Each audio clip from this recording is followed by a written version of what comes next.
Hello everyone, hope you are doing well. It's time for another Tech Talk. Now, I'm recording this on the Saturday, but on YouTube, you guys will see this on Sunday. That's just because I'm busy this Sunday, doing different stuff, but shouldn't really make any difference. The main thing to say today is if you want stuff talked about in next week's Tech Talk, make sure to put it in the comments, or if you have any thoughts or, opinions on what was chatted about before, this would be the time to stick it in. I've decided I'm going to go through like every single thing, not really skipping any unless it's like duplicate things, and then we'll kind of go from there as it comes from it. So we're going to look at last week's and then, sort that out. We also stream it live on Twitch, so if you want to come along and chat about things or, do what you do, then that's also something that we can have a look at. So let's just get into it. Let's get chatting about the questions and or just the general thoughts and all that, and I'll have to remember what we chatted about last week. So the first one is from Beatless Juicus, which I suppose is either Beetlejuice or that other interesting little celebrity dude.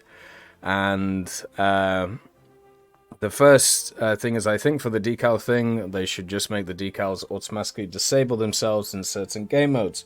So this is talking about like the simulator thing, right? Where in simulator, it's basically one of those things where people put certain decals on their vehicles so people think they're on the other team. This also happens in realistic as well, and also simulator for air. But yeah, I mean, they could just disable decals for different game modes, but once again, that's removing a lot of player choice. It's kind of a percentage thing, right? Do you completely disable all decals from everybody, or do you disable percentages of decals from specific vehicles? So it's, do you nuke the whole thing, or do you maybe nuke a village instead, right? So it's just how your feelings are for that. Then we have a Carl Marion. I know the Snail doesn't put much into it, but I believe EC to be a major game mode being missed on. Imagine EC for ground, on the full Sinai desert map, with the fortress, desert and oil camp, 5 full capture points in a large map of tug of war, with the respawns with silver lines. They put a lot of time into Air EC, because it's pretty much become the game mode of top tier now, for not just sim, but also realistic. If we're talking about ground sim, the major issue with large maps in ground is, well, you got two problems. The first one is ground vehicles aren't as fast as air vehicles. So the time to get to an engagement is going to be a lot longer, especially on larger maps. Now, the way that you fix this is by putting the spawns closer to the action. But then the question is, why even have the large maps anyway? Because you're basically just cutting the maps anyway to facilitate this. The next one as well is the way that War Thunder works, and has done for a long time, is in ground, is the snowball effect is huge. The snowball effect of winning that first engagement, or winning the first and second engagement, basically if the majority of your team does that, you win the battle. Because once people get into certain power positions, it's very hard to dig them out, and also even if you do dig them out, they usually have enough spawn points to be able to get into CAS or get into another thing which can take over the game.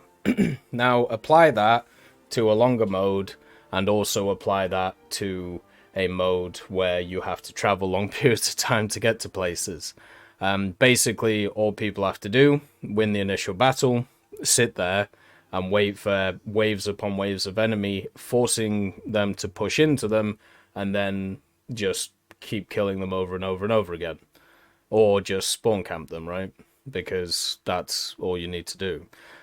Back in the day, like 5 or 6 years ago, before we got all the crazy mechanics that we have now, we actually trialed a bunch of these types of maps as a standard community. And one thing that was found was literally, once people won the initial battle, they used houses, they used forests, and they just sat in them and just waited for the respawn tanks to come. You couldn't see them because they were using binos, you know, sat behind ridges, and then the moment that you pushed in, you just got hammered over and over again.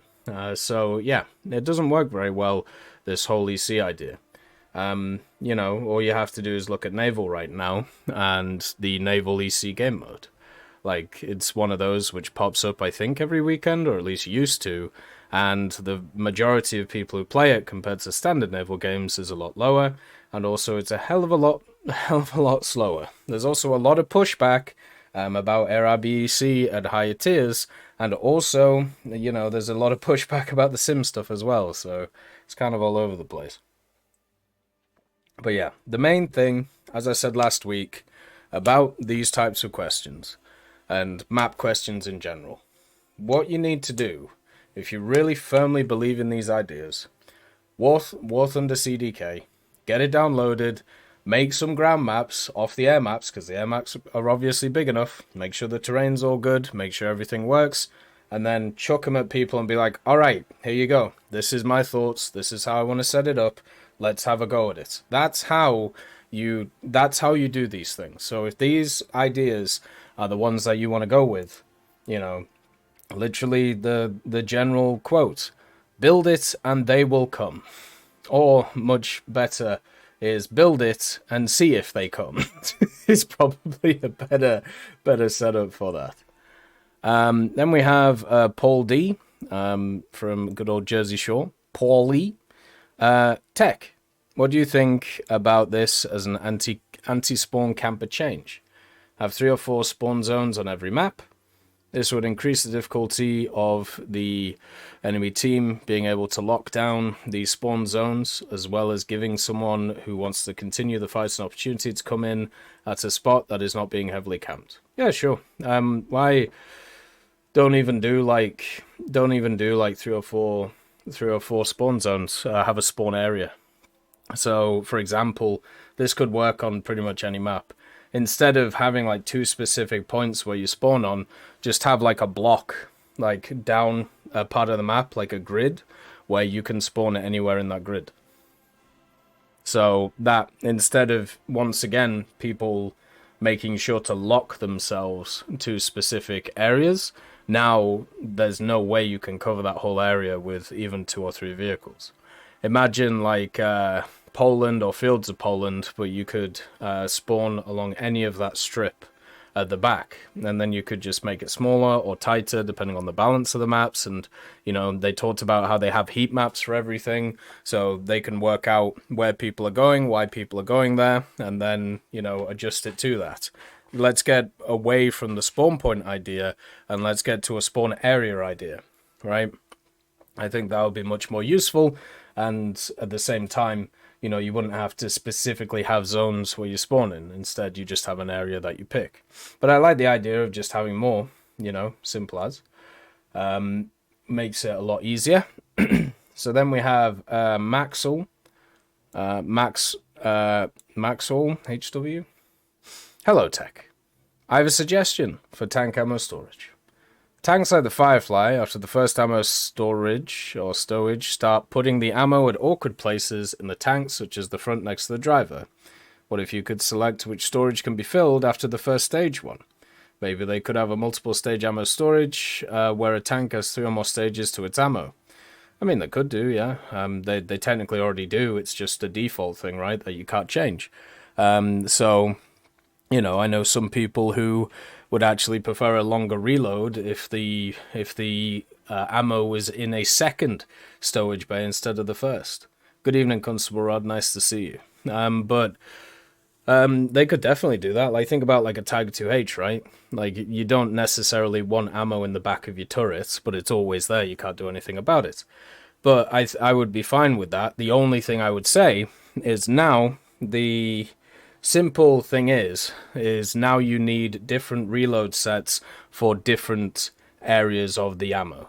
So instead of having 2, which is first stage ammo reload, and then everything else ammo reload, which is how it is now, instead you've got to have first stage ammo reload, second stage ammo reload, third stage ammo reload, maybe there's a 4th, maybe there's a 5th, maybe there's a 6th, depending on how you set it up. So yeah, that to me is one of those things which could be done. It's just a lot of extra work for something that not many people are going to benefit from, since I still run into a lot of people today who don't realize that each piece of ammo is actually individually modeled. And that means, you know, depending on how much you carry, you know, how survivable your tank is. But if you don't see the spawn on the map, I mean, that's fair, yeah. It might be a bit confusing to people. But yeah, I mean, I'd be fine with the change. It's just a lot of extra work, especially when you think about it, having to deal with 1,000 or more vehicles. But it could be done. Let's see. So we have Eric Peterson, 541. Good evening, Tech.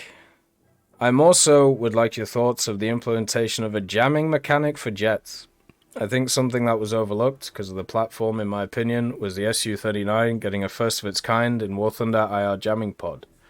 Do you think that alone would change RRB's dynamic? It's not first of its kind.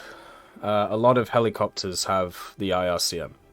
It's the first on a plane, though, if that's what we're talking about. And then you also have the Su-25T that also has it.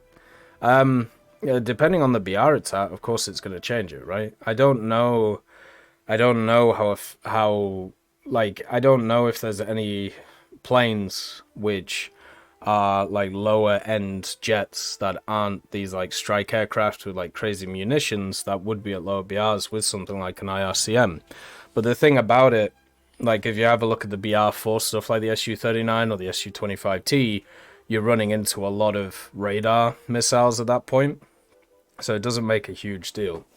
I think once we get proper ECMs, like not just for IR stuff, but probably, I'm guessing there must be like I'm blanking right now, but I'm sure there must be countermeasures against like radar missiles, like because literally if you have a look at like the K-52 and how that works, like how you can lock onto it with a missile, but it sends off a bunch of like fake, or at least in game the way it does it, sets off a bunch of like fake radar like setups, so therefore it like locks on to different things. So yeah, I don't see why that would be any different for planes. Right now, there's a lot of vehicles in the game which get away with some absolutely insane stuff because they just have the best radar and the best missiles, and there's no counter to it. It's just like how when IR missiles started coming in and you had vehicles at like 10.097, 10.3, which just had ludicrous missiles and just went against a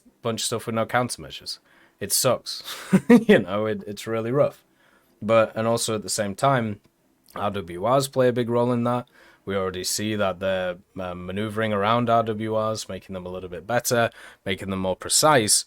And I think that's more of a route that they'll go down as, you know, of the next little bit. But of course they'll add stuff like that in. I'd just do it on a timer, you know. Set it up like countermeasures are, where countermeasures are something that you can either like, yeah, you know, like put on a periodic timer thing or just in a general thing. I don't like the idea of it being an on or off switch because there's no reason to ever turn it off, right? And that's, you know, something to at least think about. It's kind of like the stabilizer, right? There's very, very small times where you actually want to turn off a stabilizer for a vehicle. The same would be for that one. Electronic countermeasures in general is something that I am looking forward to see how it affects the game, but right now I don't have a huge opinion on how it's going to work because the way that they've modeled countermeasures in the past is interesting, to say the least, when it starts with, and then slowly but surely gets more to a more standard point. So I'll have to see like the initial implementation. The next one is from Brodog. I wish that the Tornado wasn't nerfed in its acceleration, because now it feels like it should be at 10.7 until the missiles are unlocked. This is my thoughts on if they had the battle rating depending on the progress of the vehicles. We grind, starting lower and getting higher over time of unlocking all of its parts. Yeah, I mean, jets are some of those vehicles that massively rely on their modifications, right? And that really is important for non-meta machines. Obviously, for meta machines, it's not a huge deal, but yeah, it's just kind of how it is. I think overall, it's one of those setups which would benefit everybody. They've said they can't do it, but at the same time, there's many things they've said in the past that they can't do it. But yeah, it's it's one of those things where it's like, well, yeah, I mean, you could just because they say no right now doesn't mean it won't come in the future, right? Like that's something I've learned when it comes to Gaijin. Then we have Kitten Emmy, or Kitten Emmy, I should say. Thanks, TEC. I didn't consider Sim being one of the main reasons that Decals are locked per nation. I love this new series you're doing. It's nice to be able to interact. Well, yeah. I mean, I this is the stuff I enjoy the most, so we'll keep doing it. It might also just be like a historical thing, but yeah, it's historical stuff nowadays, and War Thunder is like up and down for how much, like, you know, it really depends on the whole balance thing on if Gaijin cares or not, you know. Then we have Cade Watson. TEC. What are the odds of a prestige system in your opinion? Odds of new medals, ribbons for nations, i.e. NATO and ISAF, and new challenges, achievements. Well, they already added in a bunch of challenges. Well, they do challenges every battle pass, right? But they added in a bunch of achievements in the last major update. Gaijin.net achievements and Steam achievements. So they're still. I talked about it. I think it was in January. It was either January or December. They're planning a lot of stuff in that regard, and this is like the first step. Because even back in that time last year, they added a metric ton of hidden achievements on their site, because it said I had like all the achievements, and it said I had like 42 out of like 180. So yeah, it's one of those things where this is the first step, and they're going to incrementally add it, right? The prestige system, I've talked about it for many years. I think it would be really nice to see. I don't see why they wouldn't do it. There's no reason why they wouldn't do it. It's just I feel like the profile is one of those things that hasn't really changed a lot in War Thunder, and there's one or two ideas that I have here.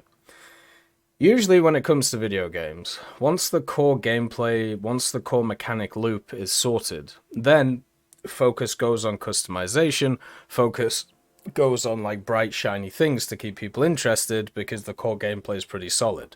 Right now in War Thunder's history, they're constantly tampering with the gameplay to try and get it to a point where it changes a lot so people keep interested, but also at the same time to make it easier for newer people to come in.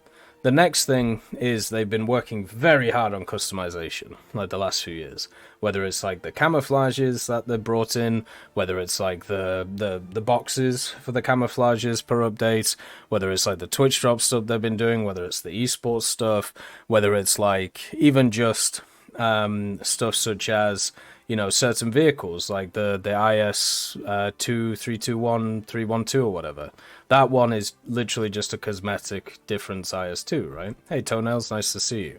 So they are getting there, and also they did do a massive medal overhaul, like, was it like 5 years ago? Something like that? I don't even know. So you can see that there is definitely a setup for that in-game. Now, will they constantly increase that? Yeah. They did do a bunch of restructuring of how the profile works with the achievements more recently, but the service record, the titles, the profile pics, everything like that is pretty much still standardized and hasn't been changed the way that it's actually worked. And I'm either wondering whether they're trying to get everything else sorted first, which definitely could be true, or the next thing is there is some weird mix, or there's some weird issue between the between how the profile interacts and how the game is coded. But once again, like we just said in the last setup, I was told for many years that in replays, for example, in War Thunder, it was impossible to go backwards. We now live in a world where you can. So, you know, life changes. We'll have to see. I would personally love a prestige system, and I think we will get a prestige system. The only question is when. Because, like, I feel like... So, one of the things that has to be taken into account is how things are timed, right? So if you have a bunch of stuff ready at the same time, you don't want to release it all at the same time. It's actually much better to drip feed a product over like many months, so therefore you keep people interested and doing that, right? Like, for example, Gaijin have a massive amount of models for vehicles that are just done. Whether they're coded into the game, whether they're ready to go, doesn't matter. They're all just sat there. We've known about some of them for up to 8 years at this point, on how they all work. So the fact is, certain things are timed and planned to do at the same time, which is why you don't have like a multitude of events overlapped. Like, you don't get the Atomic Thunder event at the same time as like the Mobile Infantry event, so you don't have the summer event at the same time as the winter event. All of these things are like, you know, put along the place. So it's all just about setting it up so it comes out at the correct time. So the system might already be done, or might already be worked on, or thought about like 2, 3, 4 years ago. The only question is, when does it appear? Then we have Hayden Dill. I was surprised that War Thunder had a map editor through the CDK, which has apparently been around for at least 8 years. I only knew about community skins, but it's good to see map editing as possible. It's my first time looking into CDK content. I think it would be cool if you had a video on map editing, exploring the toolkits of War Thunder that are often overlooked. I saw some of your CDK playing videos from 4 years ago, and Gaijin's videos. Do you have a video on the map editor? Do you have any recommendations for best CDK tutorial videos? Hopefully I can get into the making/remaking maps process. Cough Berlin. Yeah, exactly. The F-14 being released when Top Gun 2 came out, yeah. Complete coincidence. So, when it comes to CDK, there's two things to look at.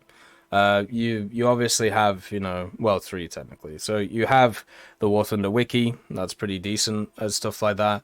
Then you have a dude called Averick. Averick is a content creator who makes just mind-boggling things. Like, he's one of the, I can't remember what it's called, but he basically made like a whole game within War Thunder with, you know, different audio, different models, different everything.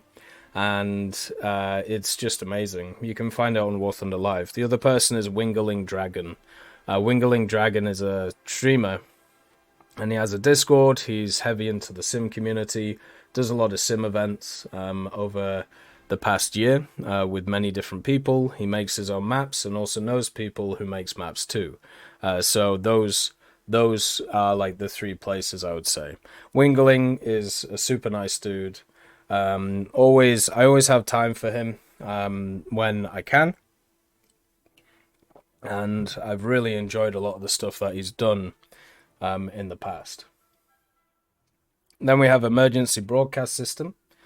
A lot of my friends have been complaining about CAS and ground AB. I think a good way to balance it is to disable the third-person view and lock them to the cockpit, targeting sights and gunner views. Yeah, a lot of people will go to extreme measures to deal with the problem that they see. There's like that whole saying, isn't there? Sometimes in order to knock a nail into wood, some people will bring a sledgehammer when all it needs is a tap, right? Like, you don't have to solve every problem by just nuking it and making it a lot harder. The way to solve stuff like that is Gaijin to be more aggressive at spawn point balance with certain vehicles. So try and force meta shifts based on spawn points stuff.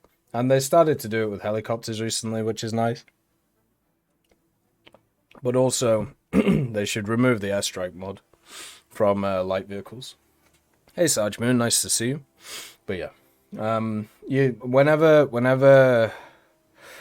The one thing the one thing that has to be done when looking at these types of arguments is, first of all, you need to play both sides of an equation, and then from there you need to question your own belief on if you are trying to destroy a problem with enough force or too much or too less force. That would just, like, think about like console players, right? They just wouldn't be able to do anything with the vehicles, which would suck for them.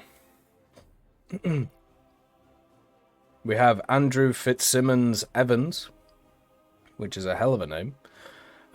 TEC. I've been playing top tier again recently after avoiding it for months.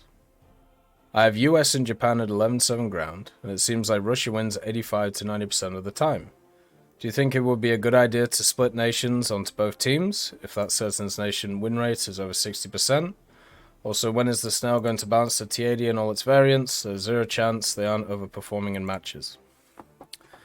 Yeah, sure. If something is massively overperforming. One of the things I saw when they added the T-72 1989, the B, and also there was another vehicle they added, T-72 B3 maybe at the same time, or the T-80 or something. So with those vehicles, I ended up getting like a 90% win rate when they came out, because they didn't add any MBTs to any other nation. So all of the sweaty players decided to play USSR at the time, because there was nothing else to ground out for anything else, and people wanted the new shiny things. If the balance is that bad, add those high tiers, then, you know, obviously it's not very fun to play if you're not playing those specific vehicles.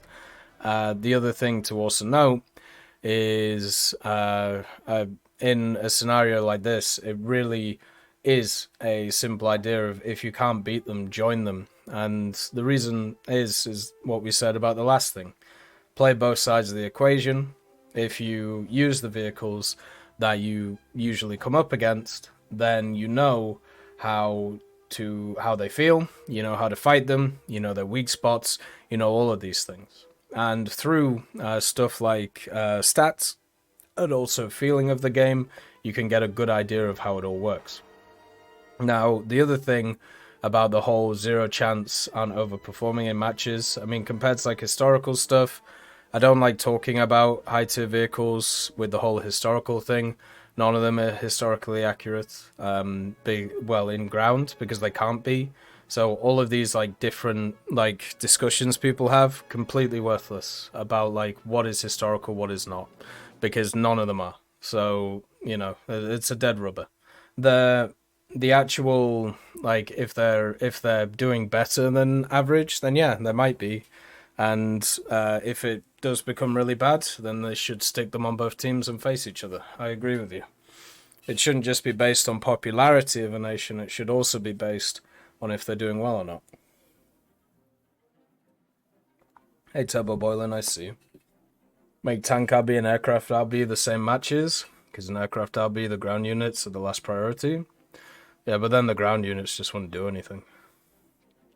You'd have to drive for like 30 minutes. So this is Clinton J. Fox. I've heard that name before. I come to watch your videos because I appreciate that you separate your opinion from the game devs. So your commentary and opinions, keep it up. Thank you. I'll try. I try my best. It doesn't always work, but we get there. So we have Ulfhed Tyrson. Definitely some kind of Scandi boy. I love submarines. It's like spaceships with pressure instead of vacuum. Battle Station Specific did them right. They basically play like snipers. I heard a lot of people talk about that. Good old Battle Station Specific. But also at the same time, I mean, yeah, but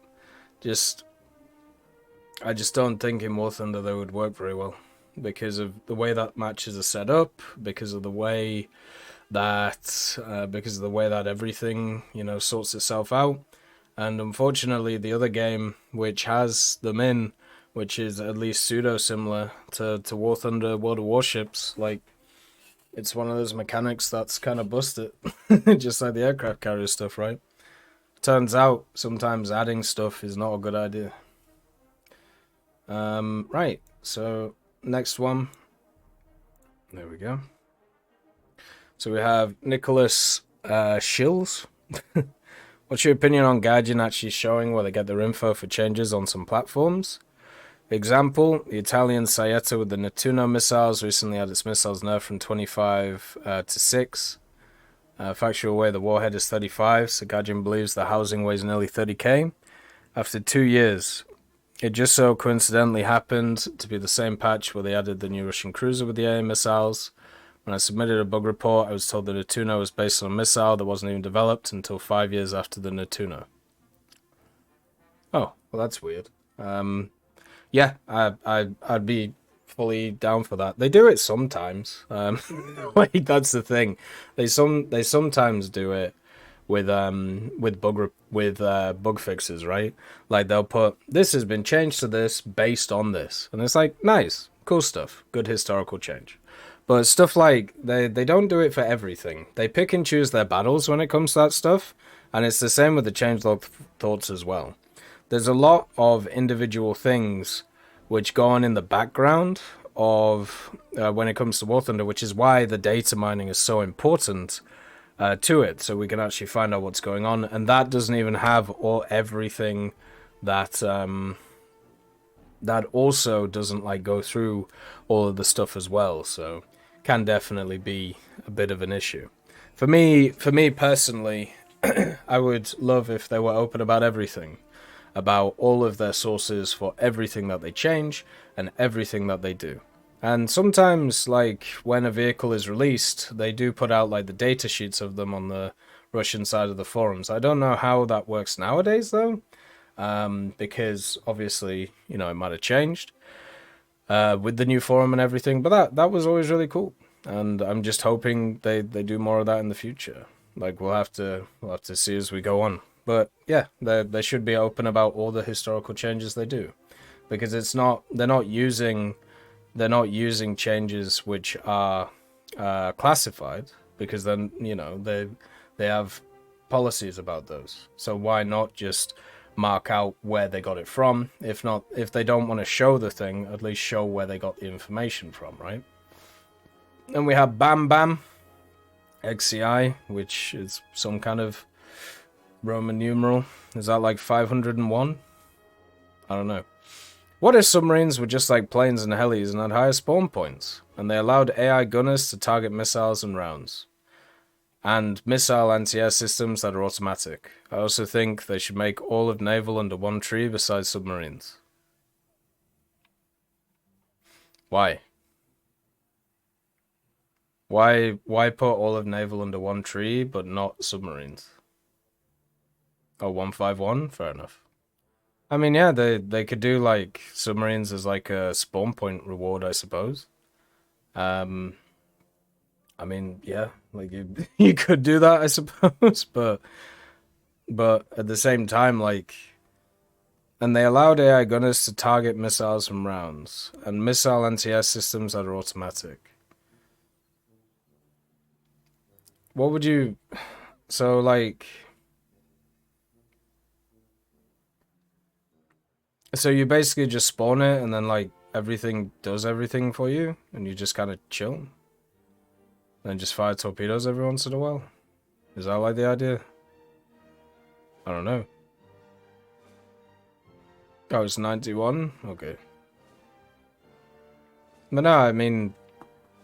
We saw what happened when each nation had one tree in Naval. Like, a lot of people complained because they wanted to play big ship. And we see that now with Coastal being in a pretty rough place. So yeah, kind of sucks. We talked about it last time though. Oops. All right, let's see. So we have 2 questions from Katz. Hi Tech, enjoying these vids. Anytime. Q1. What do you think about the UK and Swedish air currently? Neither have 12 aircraft that can compete at top tier air, and the next aircraft for these 2 nations will be a bit too modern compared to other nations. Well, you've just answered your own question. There's not every nation all the time can have a meta vehicle. It's literally impossible unless you give every nation the exact same vehicle, which is what they're trying to do when it comes to most nations. It's F-16 time and it's MiG-29 time. You know what I mean? But yeah, that means that nations which didn't use those machines are going to lag behind, or they're going to have to fake it till they make it with stuff like Japan. There will be a time where, you know, obviously Sweden will get stuff like the Gripen, or they'll get like another 5 variants of the Viggen. And then Britain will, of course, get their good old treaty vehicles, which will be quite fun. Good old Eurofighter and all that. But yeah, there's always going to be nations that lose out in specific areas. Unfortunately, that's one of them, and that sucks. So hopefully in the future this will be changed. It's why I'm very much against people just playing 1 or 2 nations, because if they get to the end and then, you know, everything just falls apart. Because if you're not in the meta, you have to use vehicles which suck, and it's not very fun. Q2. Currently, the UK ground tree is missing a lot of vehicles like capable IFVs, light tanks, and even some World War II vehicles. Can we have an update without another unfolded Challenger 2? I don't know why Gaijin likes to gimp the UK every update. What are your thoughts on this? Britain is a weird one for me, because it's a nation in War Thunder that has a lot of very fun lineups, but also it does seem to always get vehicles like a year or 2 years behind a lot of other stuff, right? Like in update Supersonics, they added the F-100, you know, the good old sock boy.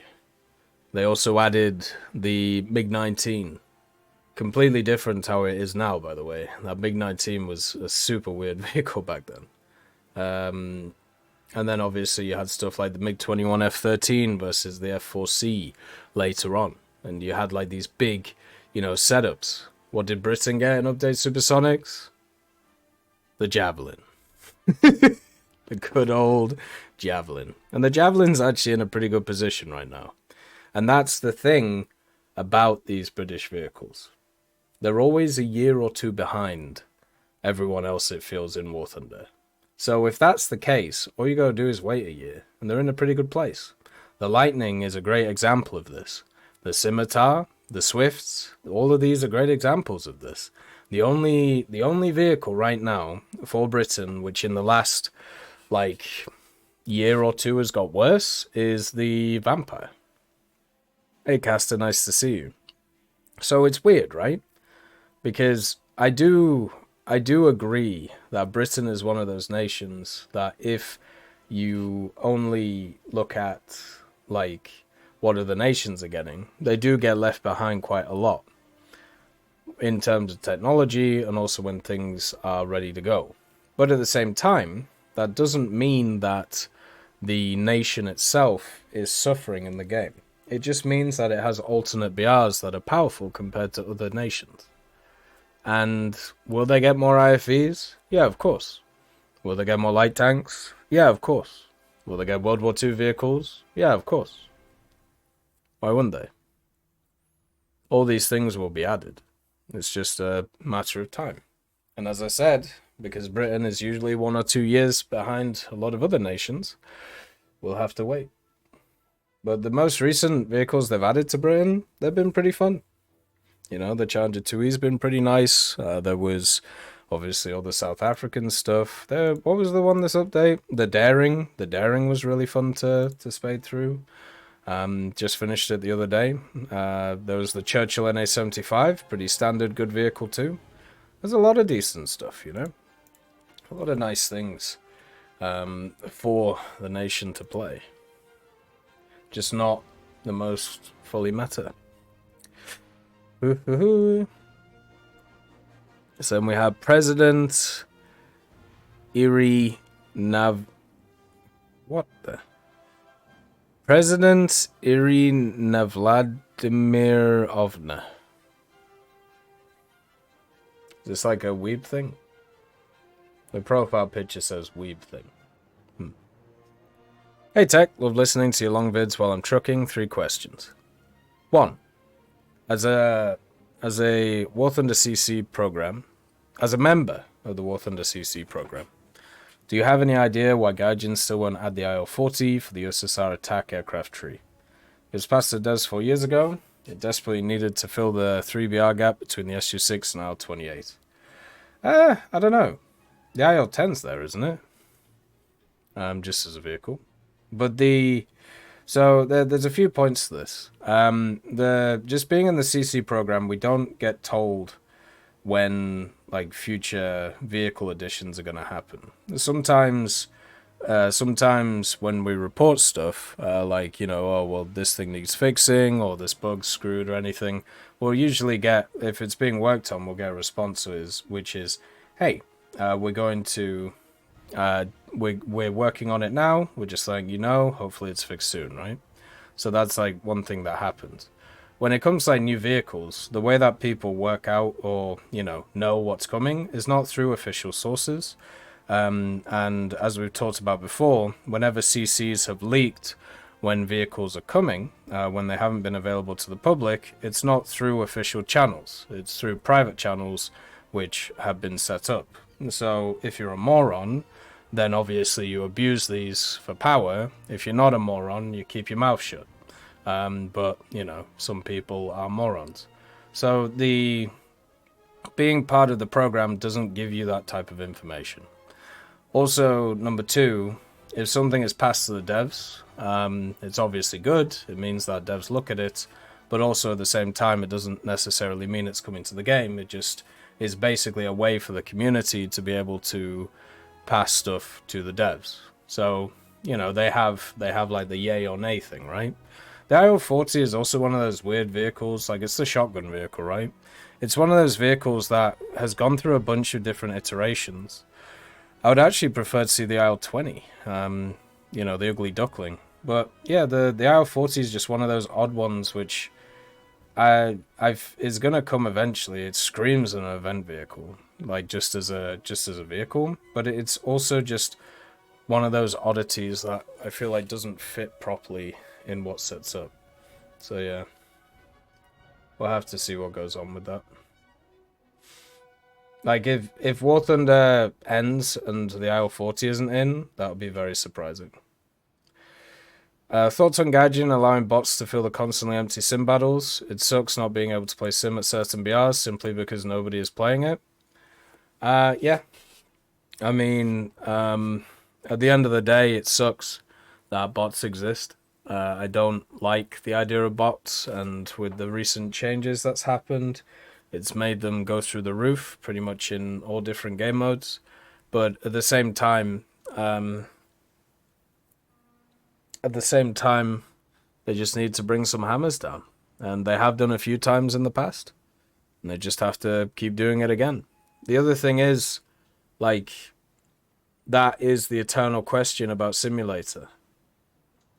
Is it fine to have bots in lobbies, so therefore there are matches being played that humans can play? Or is it better to remove the bots and try and get a foundational set of people to play those BRs? But where does that foundational set of people come from? Because they're not there already.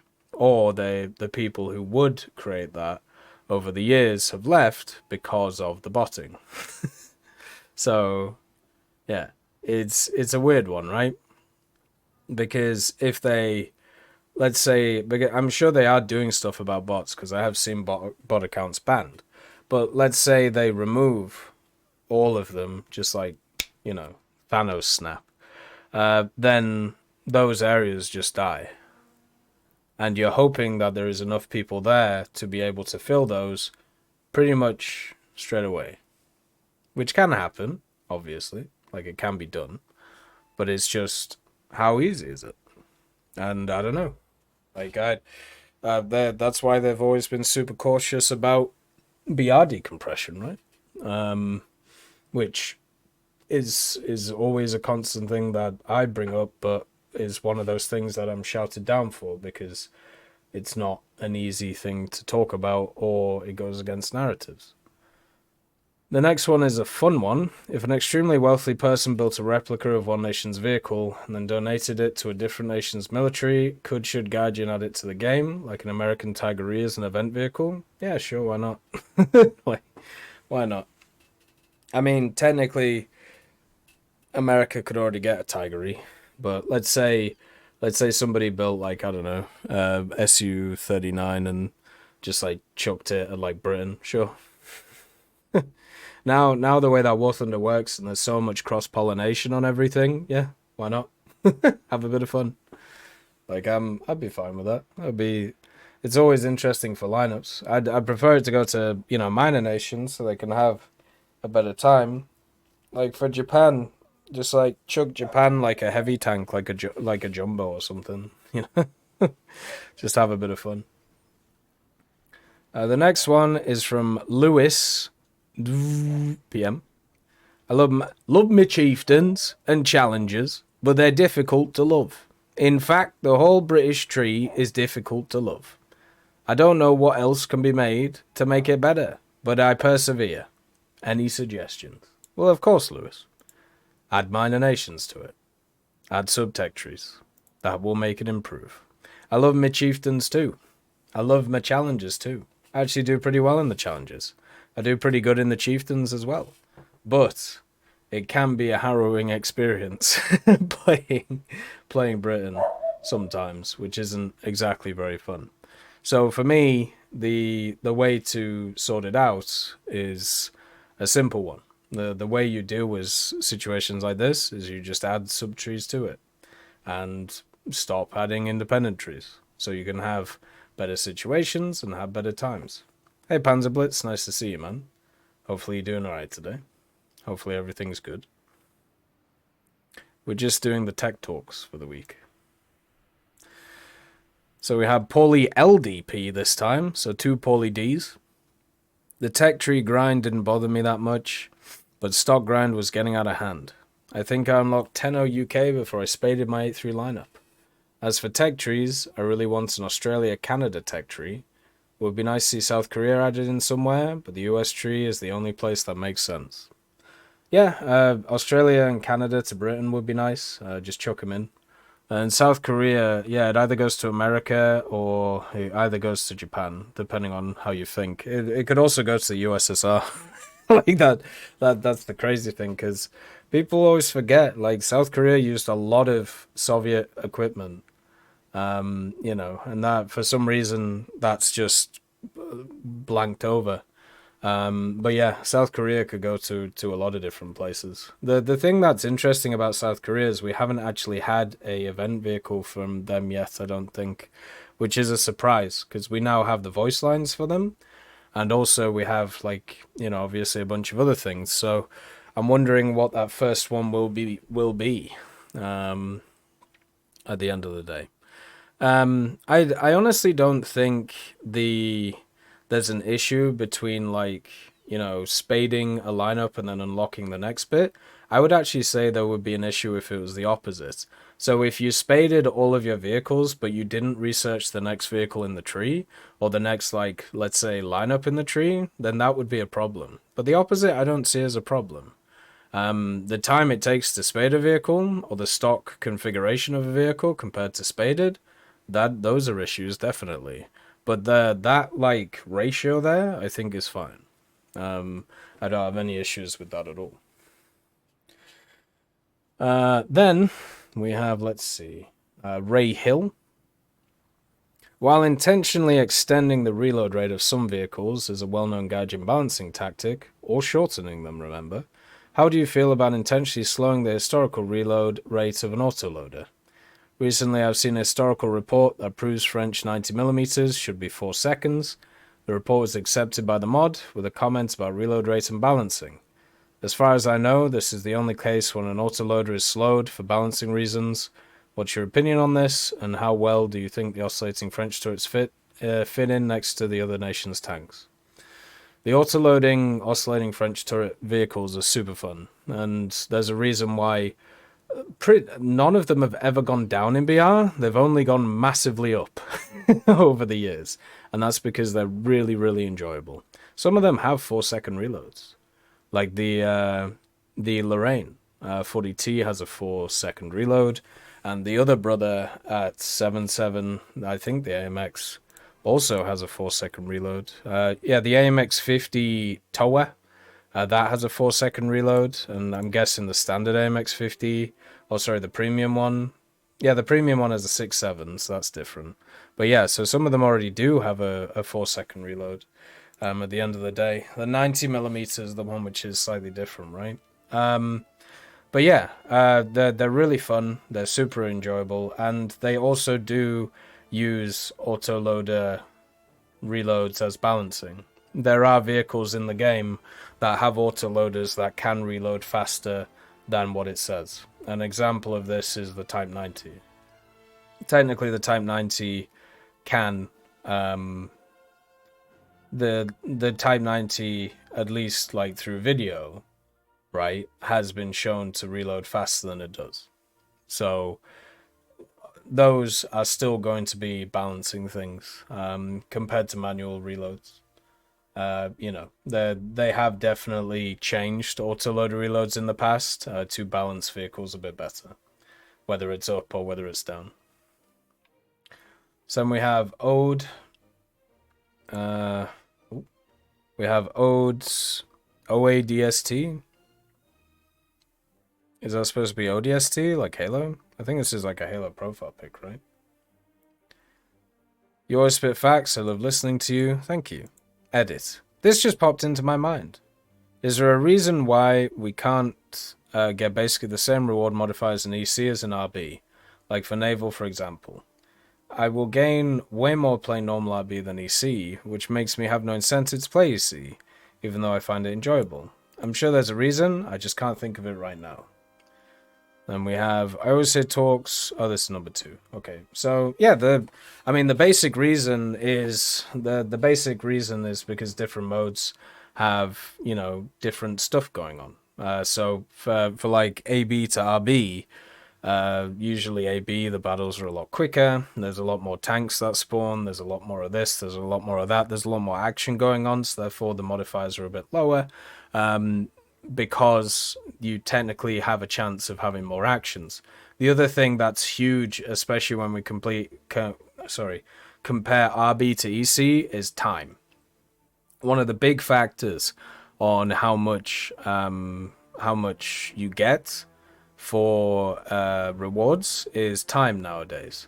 And in EC, you last a hell of a lot longer than RB, or at least you should be doing, if you know you're playing correctly.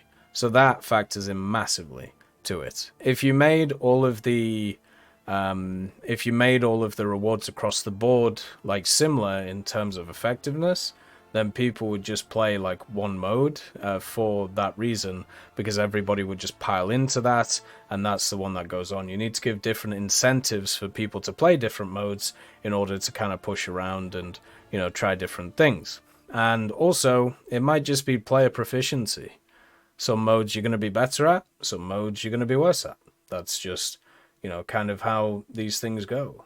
For me personally, I'm okay at RB, I'm okay at arcade, and simulator, I'm very average, you know, and ground I'm average, and in air I do pretty alright. So, like, it's just, it swings and roundabouts. So it might just be the fact that if it's balanced around the average player, you might be above average in one mode, but below average in another, or maybe just different, you know? So you're really good at that mode, and then, like, you know, 20% above the average, and then in the other mode, you're only like 5% above the average. So therefore, with the economics based around that average player of each of the modes, that's going to affect you differently.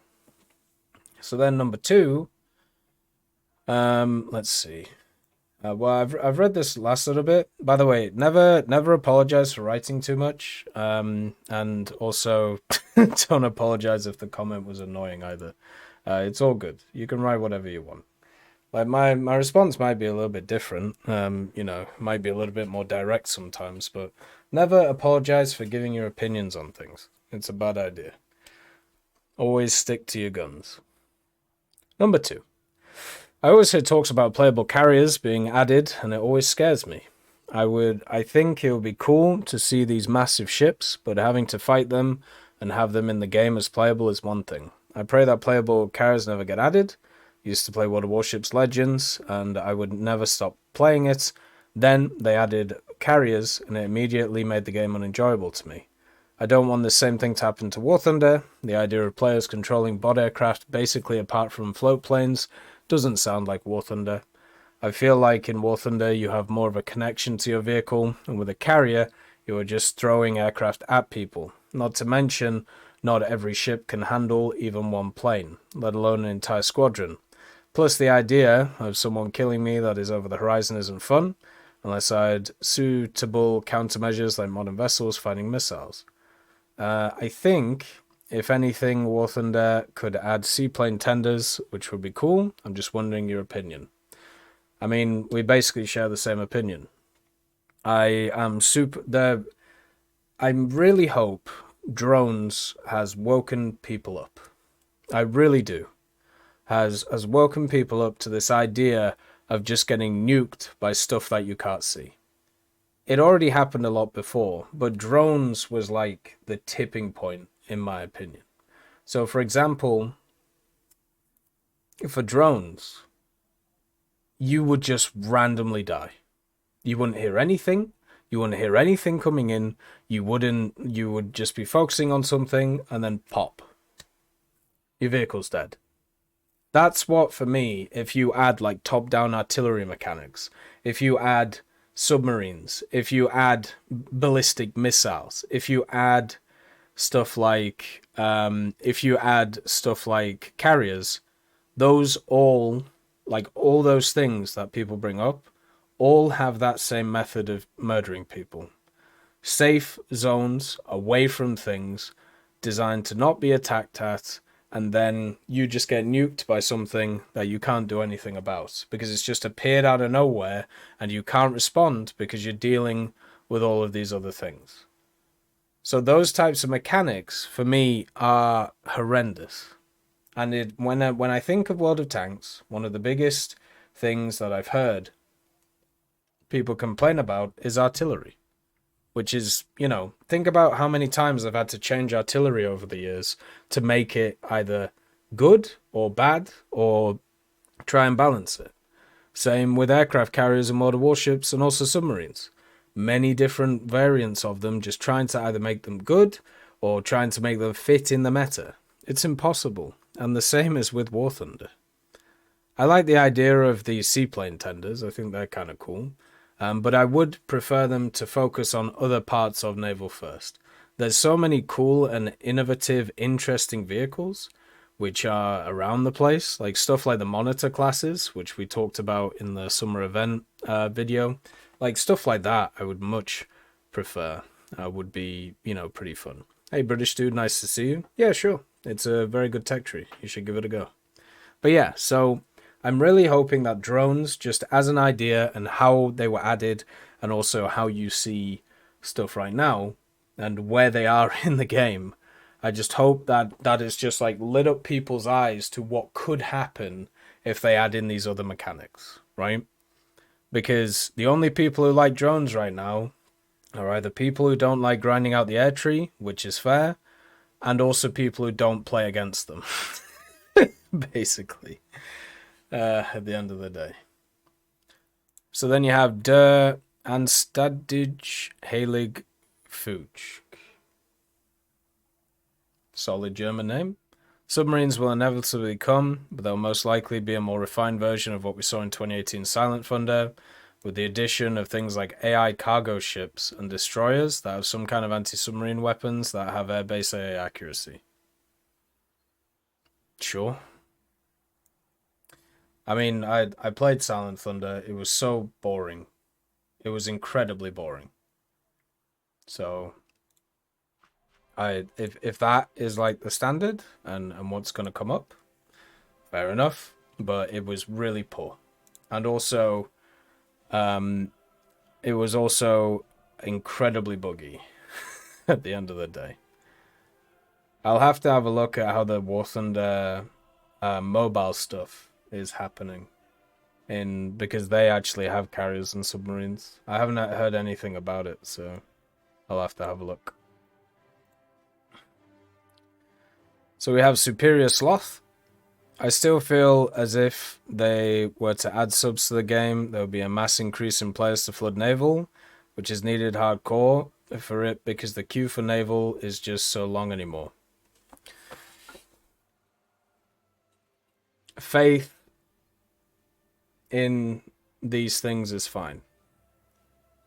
Statistics disagrees. Faith in life in general is positive. Optimism and faith in systems before they screw you over, or faith in people, is incredibly important for human beings to have. You have to make sure that you are not by yourself when it comes to like your confidence levels or your faith levels about generic things. This is not one of them. Every statistic that you can muster, every scenario that you can create in your head when it comes to submarines and their popularity, their playability, their everything, this idea of a mass increase of people who just turn up out of nowhere, it's ridiculous. We talked about it last week. I showed you the numbers of people who play submarine games.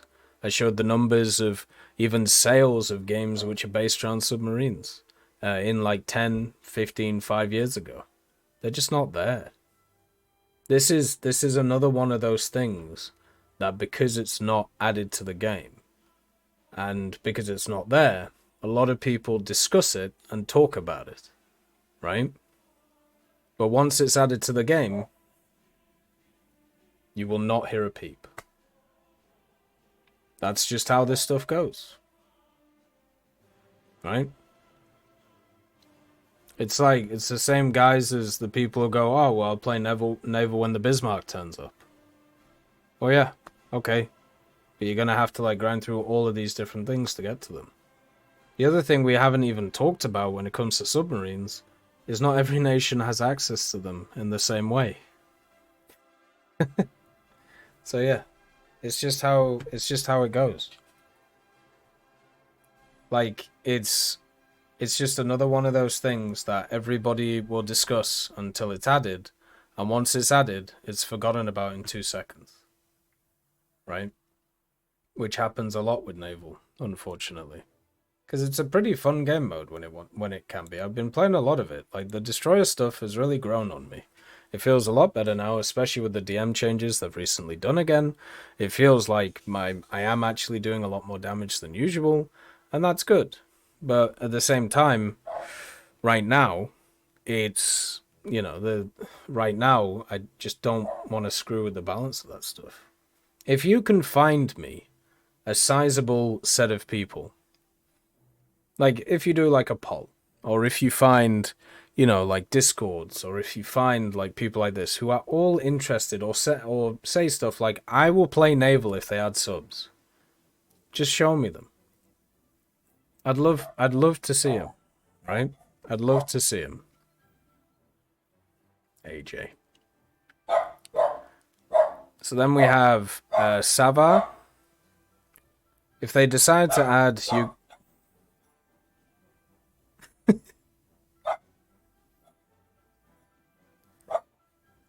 he's having a bit of a field day. The missus has just come back, so there you go. He'll be quiet now. So we have Sava. If they decide to add Yugoslavia into the game, what do you think about it? Would it be better as a standalone tree or as a subtree? Would have a mix of blah blah blah blah blah blah blah blah blah. You add it as a subtree. There you go. No more independent nations.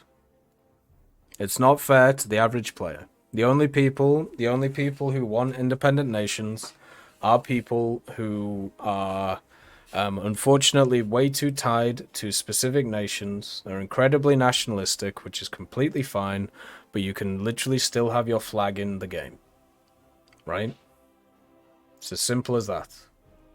You can have them on the individual vehicles. Add these vehicles as sub-nations, please. Two nations that already exist. Right? Because at the moment, there are so many people The vast majority of people who just haven't even played like a tenth of the game. And now now you want to add more stuff, which is similar to what we already have, into independent trees, and then nuke them. And now they play even less. Doesn't matter what research, like all the research changes they're doing, adding in more, you know, like adding in more brackets, and also reducing the RP for a lot of vehicles and SL. Yeah, that's great. Does that mean that people are going to grind a new tech tree? No. Because I've done that a bunch of the times in the past. And there's a lot of tech trees you just never see. Or you see one nutter like me playing them. The best way to get these vehicles played the most and enjoyed by the most people is adding them to pre-existing nations. Have a look at Finland. Have a look at South Africa. How cool are those? How nice it is to see those vehicles prosper. But if they were putting their own tech trees, they just wouldn't. You just wouldn't see any of them. And the same thing will happen to any other nation that you can think of. Yugoslavia, a nation that has, let's say, a very bloody history when you look into it, and a very sad one at the same time, no longer exists. I suppose let's call them child countries that were spawned from it, obviously do. And there's a lot of people who want to either go back to that era or just want to see their heritage represented. And that's fine. They just don't have to be in independent trees. Just stick them in whatever nation fits the most and bolster that nation. It'd be a much better idea. And that goes for every nation now. No more independent trees. No matter the reasons. Just no more. Now we have LX Tav. Hey Tech, 2 questions for you. First, how do you think top tier for air in Britain is going to be bulked out in the future? Because realistically, the only new type of aircraft left to add that isn't already in the game is the Eurofighter. So do you think that we might get things such as a CF-18, like how we got the Canadats and something like the BAE P-1216, Hawker Siddeley P-1154? Yeah, of course. Yeah. They can also add like projects if they want. Like they could add the was it the F111K or the F4K? I can't remember which one it was. The one which was supposed to was going to take the job of the TSR2. I think it was the F111K or maybe the F105. It was one of those, whichever one it is. Like they could add that. And there's a bunch of like hms and ha's vehicles for Britain. Like there's plenty of stuff that they can add. It just means, or it's just when, you know. Like that's all that matters. Just when. Like it'll come. Yeah, the F111K. So yeah, they could add other nation stuff. Like anything is possible in that regard, and you know, I'm sure we'll see a bunch of them as we go forward. Then, secondly, I was wondering if you thought a system for naval similar to World Warships would be better, where you'd have battleships, destroyers, cruisers, etc. at the same rank, e.g. battleships sharing the same BR as destroyers and cruisers such as 4.0, to alleviate the problems of World War I battleships facing post-World War II jets, and also diversifying naval gameplay to more than just a slugfest between 2 types of ship and encourage more interesting playstyles. If you did that, nobody would play destroyers. And definitely nobody would play cruisers at those levels. You already have a lot of cruisers that face battleships and battlecruisers, by the way, at around, 6.0, 6.3, 5.7. There's a lot of cruisers there which can deal with a lot of battlecruisers, maybe not a lot of battleships, but so you already have that. The idea of a destroyer versus a battleship, nobody's playing the destroyer. Sorry, it's just not going to happen. Nobody wants to do that. Take that idea of historical matchmaking and throw it away from your head. Please. Like, we have 1990s battleships right now. Like, naval is the mode which definitely doesn't need historical matchmaking. Definitely. Because of how the technologies work. It's not required. Like, I think the way that they do it right now is much better. The way that World of Warships works is they have obviously the spotting system, and each different type of vehicle has their unique arcadey mechanics which are attached to them, and also they can massively screw with the stats of vehicles because they don't have to rely on realistic or historical stuff. That's not the case in War Thunder. Like, go and ask how most destroyers did against battleships in real life if they ever fought, or battleships versus cruisers, or battleships even versus battle cruisers, like stuff like Jutland or stuff like other areas. It didn't tend to end well at the end of the day, unless certain tactics were used, which you can't do in War Thunder. The way that it is right now, I think, is fine. If the issue is the World War II jets, which I don't know how many are actually seen right now, because isn't the highest BR in Naval like 6.0? So 6.3 jets is the highest, and you have like some of those Soviet jets, and that's it. Like the Yak-15P and the Yak-17, they're not going to take over games. So yeah, I'm not really worried about that. But no, this diversifying gameplay doesn't work in War Thunder, because everybody just uses the stuff that works, and then everything else gets nuked, right? Oh yeah, the Arado. But the Arado isn't post-World War II either. I don't know any post-World War II jets that are in... that can go into Naval. Arado's like 1944. So yeah, I don't know. Like, I think the way it's set up now is fine. I wouldn't want to put destroyers versus battleships, because no one would use the destroyers. Like, it just wouldn't work, 2 seconds, the missus is just calling me.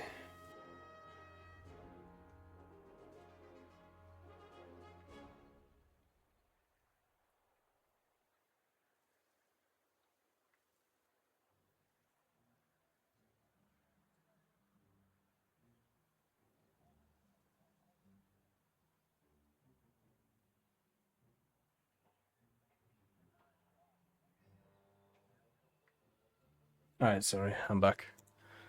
Nice to see you, Creep Killer. Hopefully you're doing well, man. Hopefully life is good and you're doing okay. But no, we're just doing the tech talks for the week. Right, let's just line up this one. So we have Thrawn. What are your thoughts on adding more medals and badges to the game? With the inclusion of the French Navy, it would be nice for some naval awards. Also, the addition of more Cold War and modern medals for certain countries. They could be tied to certain maps, vehicles, BRs. Some examples: US Vietnam Service, Plex amount of missions on Vietnam, US Army Assault Badge, X blah blah blah. Yeah, sure, why not? Always down for more. Just don't limit them too much to certain maps. There's literally still like medals I've been working on for 10 years that I still don't have, because certain maps you just never see in rotation. So, like, I wouldn't want them as limited on specific maps. You could definitely do vehicles or BRs, because that's like an extension of them, and that's more in the control of the player. But maps, nah, not interested in that. Just make sure that it isn't tied to RNG outcomes. Make sure the player has the push forward to making sure that it gets done, right? See you later, Bob. Look after yourself, man. But yeah, more medals and badges, sure, why not? Let's throw them all in. Just go nuts. Like, there's no reason to not have them, right? Like, it's just extra stuff to focus on. Anything that can be added to the game that removes people's ideas from the overall grind of it is going to be good, and that is one of those things that does that. Let's see.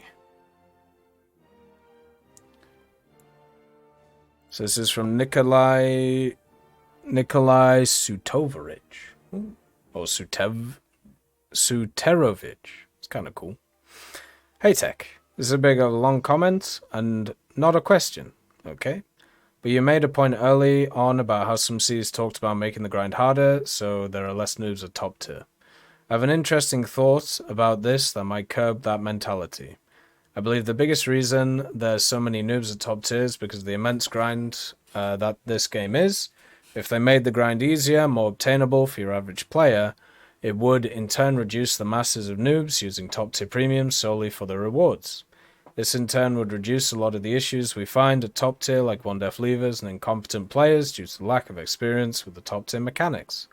I believe an easier grind would allow new players to enjoy the grind more and result in much less noobs at top tier, creating a better environment for everyone in the game, noobs and vets alike.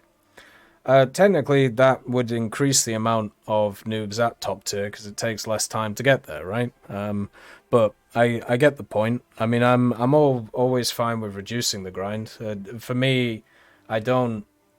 So that opinion to me, the opinion of I want the grind to be harder because I want people, or I want to have a place where people have to grind more so they gain more experience to not be noobs at top tier, is an idea that I just don't vibe with, is probably the nicest way of putting it. It's basically going, I have cake over here, you're not allowed the cake because you don't know how to use a spoon. No, everybody's allowed a cake. It's a video game. You know, people should be having fun. People should play what they want to play. And over time, they'll hopefully learn from experience how everything works. That's the idea. The more time people put into stuff, the better they'll have. I don't like this elitist idea. Same with like event vehicles and stuff like that. Same with the idea of, you know, you can't have this event vehicle because you didn't play in 2017 and you only started playing in 2020. Like, that's not fair. It's never been fair. And the people who hold this elitist mindset need to go outside and find the nearest window and just have a nice walk, basically. Because I'm just not interested in it. I've never been interested in it. I've never been interested in limiting the amount that people have access to in the game, because I think that's not what we should be hoping for. So yeah, you could easily try and improve these things in certain ways. Reducing the grind benefits technically both sides if people are learning from that. But also at the same time, you should not take this minority of opinion from a bunch of elitist snobs and use it for the overall majority of players. Just like you shouldn't in any system, by the way.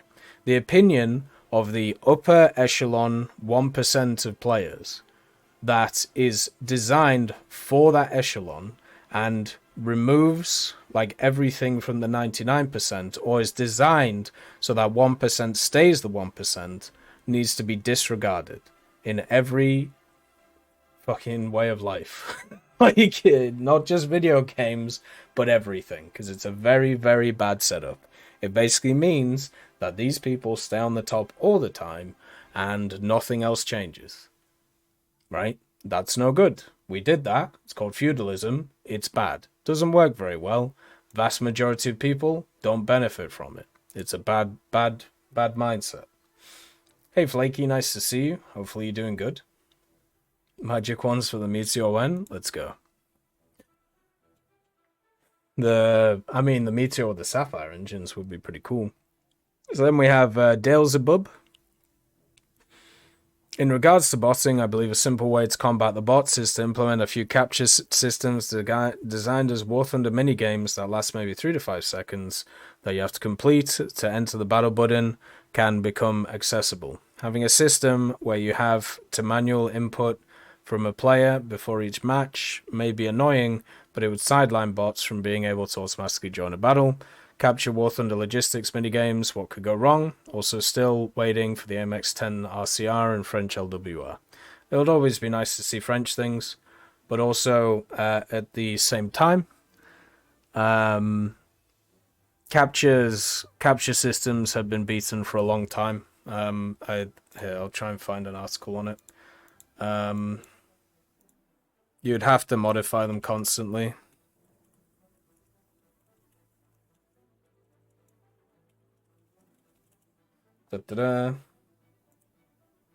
Like, here you go. This is literally from Inverse, like, a few months ago. Like, the issue with the area we live in right now, this is from last year, in October 2022, because we have access to a lot of tools right now, which are literally able to, which are literally able to already beat these systems, it would not be hard to make something for this.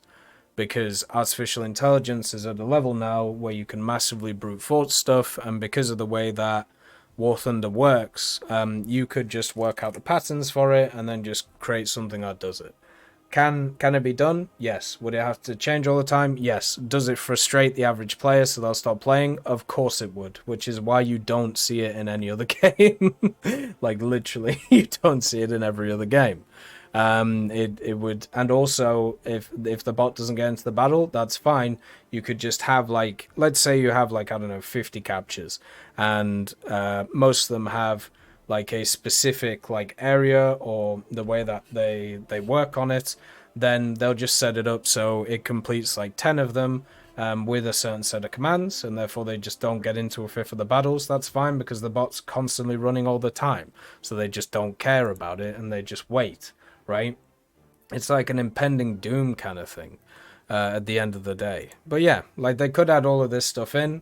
It would nuke the average player, player setup, which would be good. Easiest solution would be to region lock anyone outside of Americas and Europe, like PUBG did. So a ton of the player base just can no longer play. Well, that kind of sucks. Region locking doesn't solve anything, by the way. VPNs exist. Let's see. Like, we had this discussion last time. Like, somebody wanted to put a ping limiter on things, and that would work if, you know, the servers were in more places, but they're not. Work for PUBG? Oh, good for them. Right, let's see. Lammir. The other thing is, there is a point there, actually. There is this belief that all of the botters are from China. They're not. Some of them might be, maybe a decent portion. All the guys that I know who run scripts in that setup and also sell accounts are not from China. They're from Eastern Europe. Like, the belief that everything bad has to be done by China and nobody else is a very odd belief, and I don't know why it happens.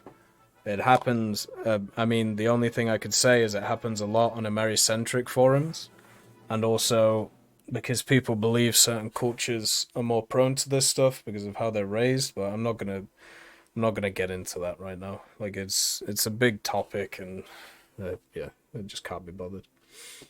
What would you say for an ability for Gaijin to add vehicle selling mechanic on them if the player wants an SL return? What do you think about that? I mean, why would you not just, like, why would you not just sell a vehicle when you're done with it and then buy it when you need it again? Hey, Spicy Boy, nice to see you. I'm doing good. We're just doing the tech talks. Hopefully you're doing good. So this is from Lamia. Hey Tech, if Gaijin wanted to add S300's Patriots IRS, they could expand the battlefield and have the sights at the rear of your team's side, which would be protected by the range of the sights unless your team is doing badly and the enemy pushes up to them. Understand might not support these sights just because of how the maps were designed. These sights would also potentially have the ability to move around using a system where you could click on the map where you would have your sight close up and move to a different location.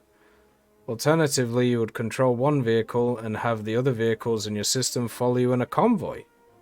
If you run out of ammunition, there could be a system where you call in supplies and have trucks come to your site and resupply you, or just have a timer for the next resupply. I mean, sure, yeah. If you're playing a single-player game. This sounds like a game straight out of the early 2000s and how they used to work. There was a game actually where you commanded like 4 Abrams. I remember playing it in early 2000. It was pretty fun. Had exactly the same mechanics as you talk about here, just in a different setup. The problem is that game's single player. When you add multiplayer mechanics to stuff like this, it just doesn't work, because if you create too many hard counters to every different setup, then what ends up happening is if you end up adding too many hard counters to each different thing, if that thing doesn't turn up, you're just going to be sat there not doing anything for ages. And that's what happens with these. So yeah. Once again, we talked about the expanded battlefield before. It's a poor idea, because people are impatient, and that's something that I feel like is always forgotten about. Not everything that ever existed has to be added to the game. Like that's also something that has to go through. Just because something exists in real life doesn't mean that it has to be in the game, right? So we have Alex, Mysitched, I think. Let's see. With getting crew back in Naval, the only realistic way I see it implemented is like in ground. You have one crew replenishment that gives you about 20% of your crew that can be used under special circumstances, like being on a cap point. Do you think it would be a good adding something similar, or do you think it would be better not having it at all? Yeah, I'd be fine with it.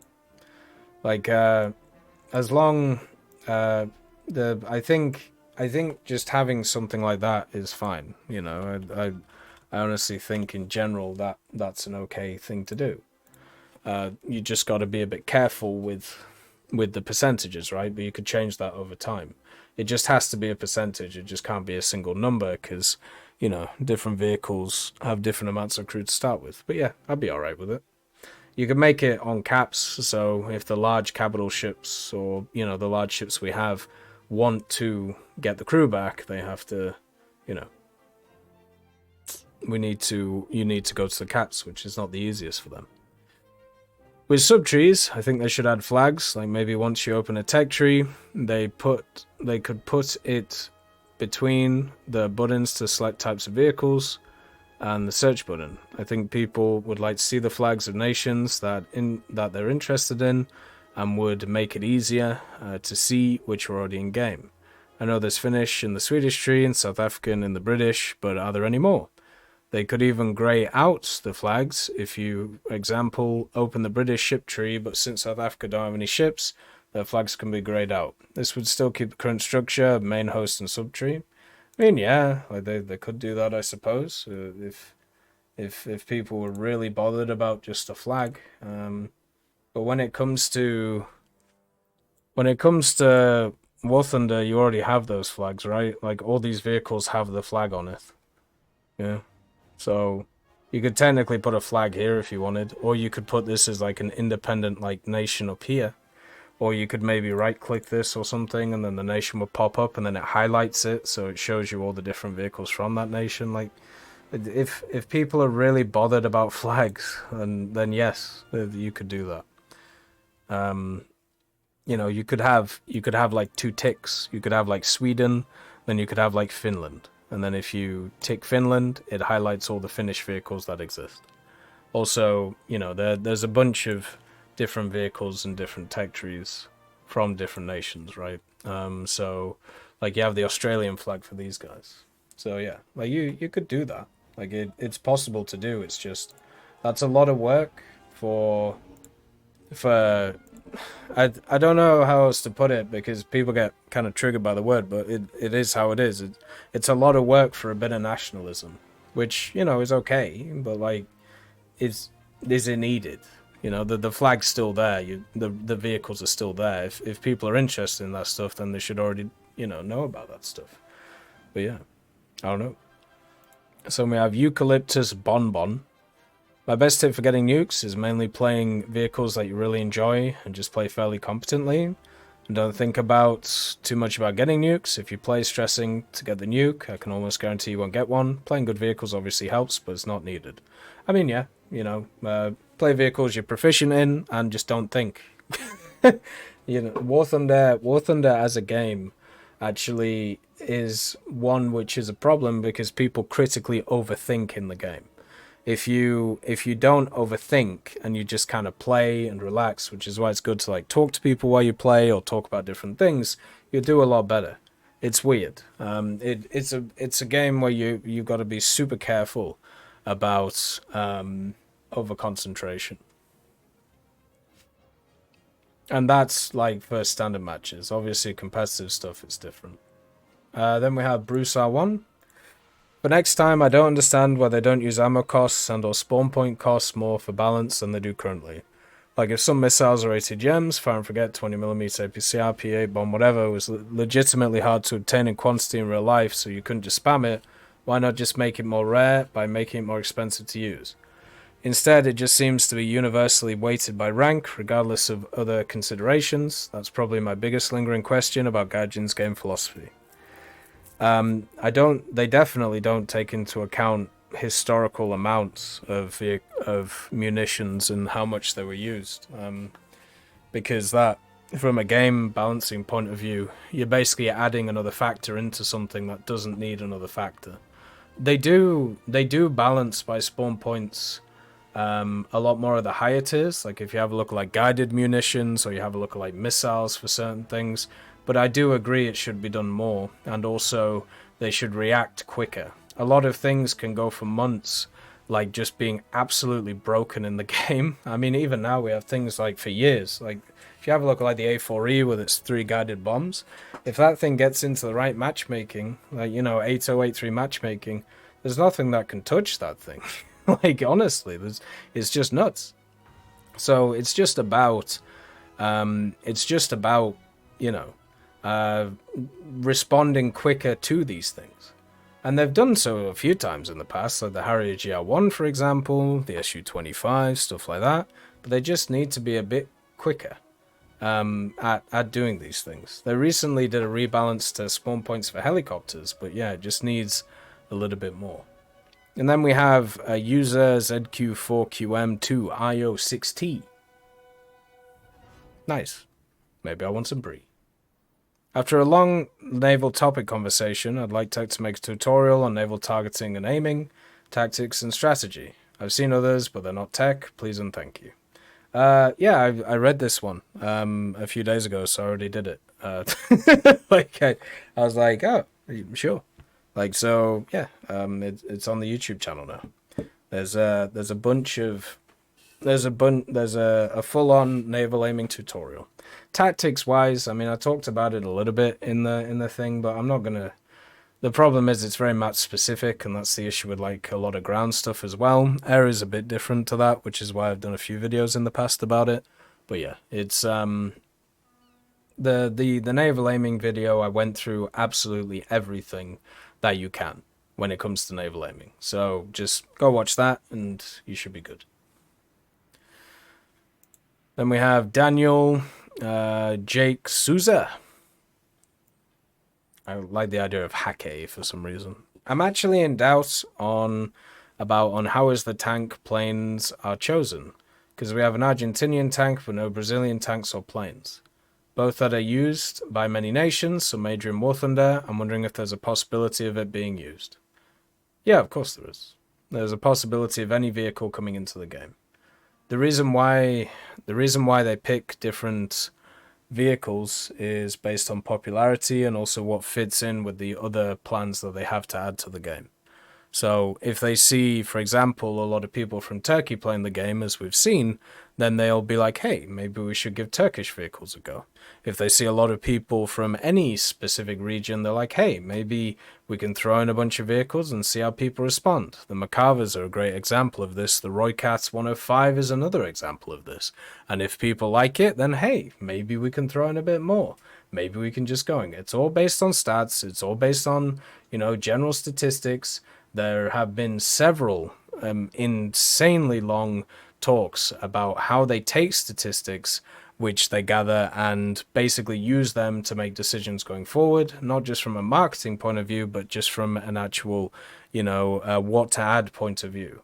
So things like that happen over time, especially at this point in the game's lifespan. Hey Liam, nice to see you. Samoa. All right. Then we have Chris M, 822. When it comes to maps, for me, it's if you're early World War II, it should be small. Late World War II, early Cold War, medium, and Cold War Plus should be large. The maps should scale with the capabilities of the vehicles being used, so that way you don't have an instant spawn camping on maps like Poland with M1A1s and such. I mean, that's fair enough, but instead of doing... I mean, they already kind of do that, but don't do it by era, do it by BR, please. Because historically, once again, the Swedish conundrum. There's a bunch of vehicles at rank 2 and 3 of Sweden that are 1960s vehicles, right? So when we have these discussions, remove the historic part of it or the era part of it, replace it with BR. Because the historic, if you push forward with the historic part of it, then what ends up happening is people focus on that and start talking about historic matchmaking and history and all that, and that none of that matters. It never has. It is a red herring in the conversation. Then we have ruthlessly efficient. Do you think Spain could be added as a subtree for Italy? Yeah. It could be added to Germany. It could be added to Britain. It could be added to anybody in Europe, basically. So, yeah, of course. Should it be? Yeah, it should. You know? Spain have a lot of interesting vehicles, and Italy would very much benefit from it, and there's no other nation right now in the game that needs anything like that. Zachary Jordhal. They should add more T-72s to the game, in my opinion, like the T-72 M1M, blah, blah, blah, blah, blah. Sure, why not? Yeah. You know? I don't think anybody is like, no more T-72. We're done. We're finished. And no one's like, no more T-80. No more. Of course, people who face them will say that, but I think most people will be okay with it. But yeah. Then we have Koala Forest Tankers. TEC, I think an Anzac tech tree could work very well. I am making one, even I'm going to post it on our War Thunder, and surprisingly a lot of tanks from the Anzacs are not copy-paste. Sure. I think New Zealand has about 2 tanks. They have, is it called the Schofield, I think, which has like the wheel stuff and then the track stuff. And then they have the Bob Semple. Just add them to Britain, would you? Please?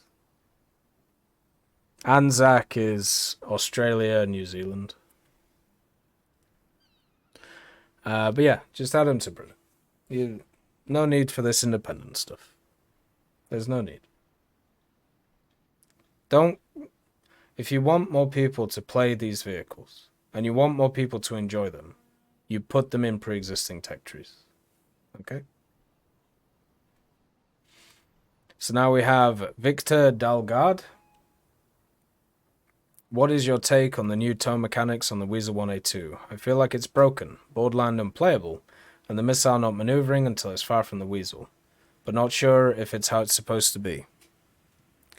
So they did a bunch of devlogs about the wired missiles and how they were going to change them and make them more realistic, and technically right now they are more realistic than what they were, but as usual, the problem is the issue with these mechanics always, and it happens over and over and over again, and I'm just waiting for somebody at Gaijin to realize this.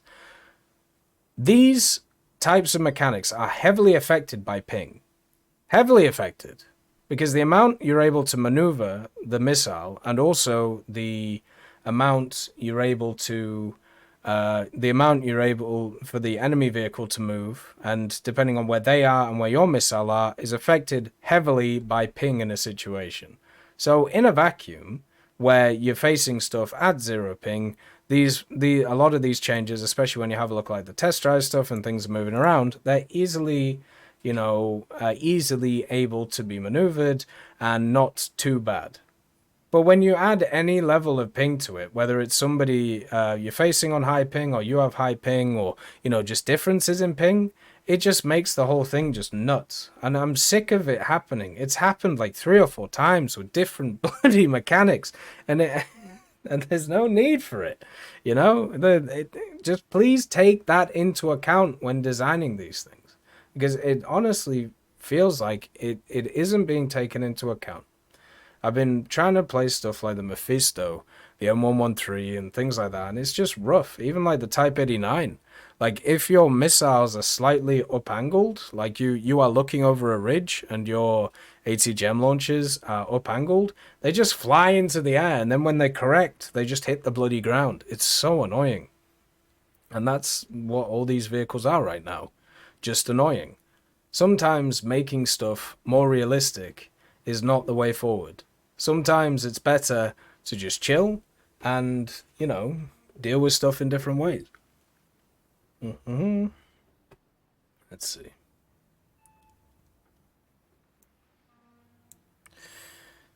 So we have David Garcia. The question, if you mentioned before that the hate towards the game always spikes at moments of least content being added, with the hate always calming down as we get new vehicles and things. Now, inevitably, even if it's 10 years in the future, at some point there won't be any more vehicles to add from the real world. Obviously, the game runs on adding more content, so what ways do you think they'll get over this, / how would you tackle this problem? I understand asking a question that might not be relevant for the next decade is a bit dumb, but I still think it's a cool topic of discussion, if a little useless. It's not useless. It's actually kind of an interesting one, because you can apply the tactics that or you can apply the ideas that you want to see in 10 years now. So it's not, you know, as irrelevant as you think it is. It actually can be quite relevant depending on how it's acted upon. There's plenty of ways to do it, like seasonal stuff, as you know we've talked about. A lot of the mechanisms they do now, right? Like which is like the battle pass stuff, the event stuff. You also have a bunch of other things that go around, like stuff such as the Warband shop that's connected to it, and also the competitive side. One of the things that a lot of developers do over time in order to try and increase the longevity of a game is make the competitive side a bit more palatable to people. The problem is War Thunder isn't like a lot of other games, and also the vast majority of games, the competitive side has either died down or has decreased over time compared to like their overall player base, which is pretty much the same as War Thunder 2. Even though like the competitive side has increased, has it increased at the same ratio as the overall player growth? And the answer is definitely no, at least from the numbers that I was given when it comes to how many people are actually involved in it and how many people are doing it. But the actual investment that Gaijin are putting into it right now is absolutely huge compared to what it was previously, because it was basically zero previously, apart from GE and stuff like that, which falls into a realm of I don't know what the word is, but like if somebody gets like something for free when they might have had the or they would have had the opportunity to buy it previously, what is the percentage for that of those people that would have bought that thing if they didn't win it in a prize, right? So that, and I don't know those numbers and I can't remember the word for it, but there is a word for it, right? So like they're trying all these different things. There's a bunch of other stuff they could do. Prestige system we talked about, tying the player to the hangar. So instead of tying the player to the gameplay, tie the player to their drip. So once again, avatars, you know, customizable stuff in the hangar, customizable avatars, historic moments tying you to the game. Think about like World of Warcraft, right? And how they keep people interested. They obviously do the big content updates, but also at the same time they do stuff like the classic version. They do stuff like you know, creating the card game Hearthstone around the idea of Warcraft. Then you have supplementary stuff that goes into it, like, you know, the mobile game, for example, and then you basically sell the same thing in a different era or a different area. That's what you do, just over and over and over again. Simple as that. So yeah, there's plenty of things they can do, and plenty of things that people can focus on that aren't the vehicles themselves. And I think, to be honest with you, we're a lot closer to that than a decade away. I think a lot of the people that I've dealt with over time are at that point as well, including myself. So, like, I think there's only so many copy-pasted vehicles you can deal with, and I think we're at the level now. But we'll have to see how the new research changes change that setup. But no, there's plenty of things they can do. But we'll see how it all goes. Then we have Rafael Toledo. Tech, what do you think of Gaijin adding a PvE game mode for planes similar to the PvE mode for helicopters? It's very frustrating to unlock a top-tier plane like the F-14 or F-16, for example, and not be able to participate in the battle. You start without any decent weapons and play against those who already own the plane with the modifications already researched. Current plane PvE is more of a boring tower defense and doesn't even give appropriate rewards. And speaking more about PvE, why doesn't Gaijin explore the game mode more? In my opinion, I'd like to play simulation-style battles for fun in CAS with an A-10 or an Su-25 without a bunch of players chasing me and at the same time being able to receive rewards at the end of the matches. I understand that before this game mode comes to War Thunder, the problem with farming bots has to be solved and urgently, and of course without harming the player base. I think the main issue with it is, once again, the botting, which is a bit of a problem. Hey Moon, nice to see you. The botting is the issue, but let's say that's solved. The idea of passive income is an interesting thing when it comes to War Thunder. And PvE modes give you that. I think they're super worried about what has happened to other games in the past. Stuff like Armored Warfare. Armored Warfare as a game is pretty much dead. There's still an active player base, but nobody plays PvP anymore. And the more modes that you add, let's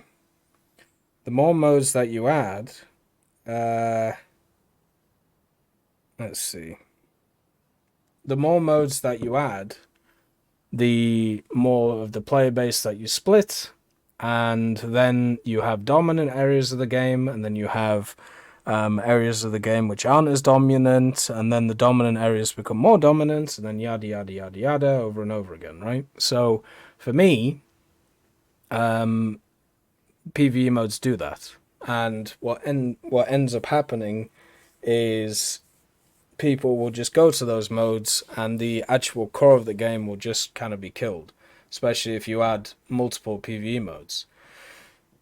You can also do this in Sim-EC as well, but I suppose you'll always get parts of the simulator community ruining that, not just from botting, but also just, being arses, which happens quite a lot. What they could do is they could make mission packs. That is something that I've always wanted to see.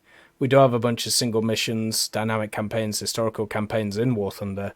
The idea of mission packs, so, you buy like 10 individual missions, they give you certain amounts of RP and SL towards given vehicles, or maybe you unlock a camo for them. Camo for that vehicle, I think, would actually be pretty fun. So I think overall there is abilities for that, so there is stuff which could be done there. I just don't think it's something they fully focus on, because the amount of people who have shown interest in something like that is a lot lower than the PvP section.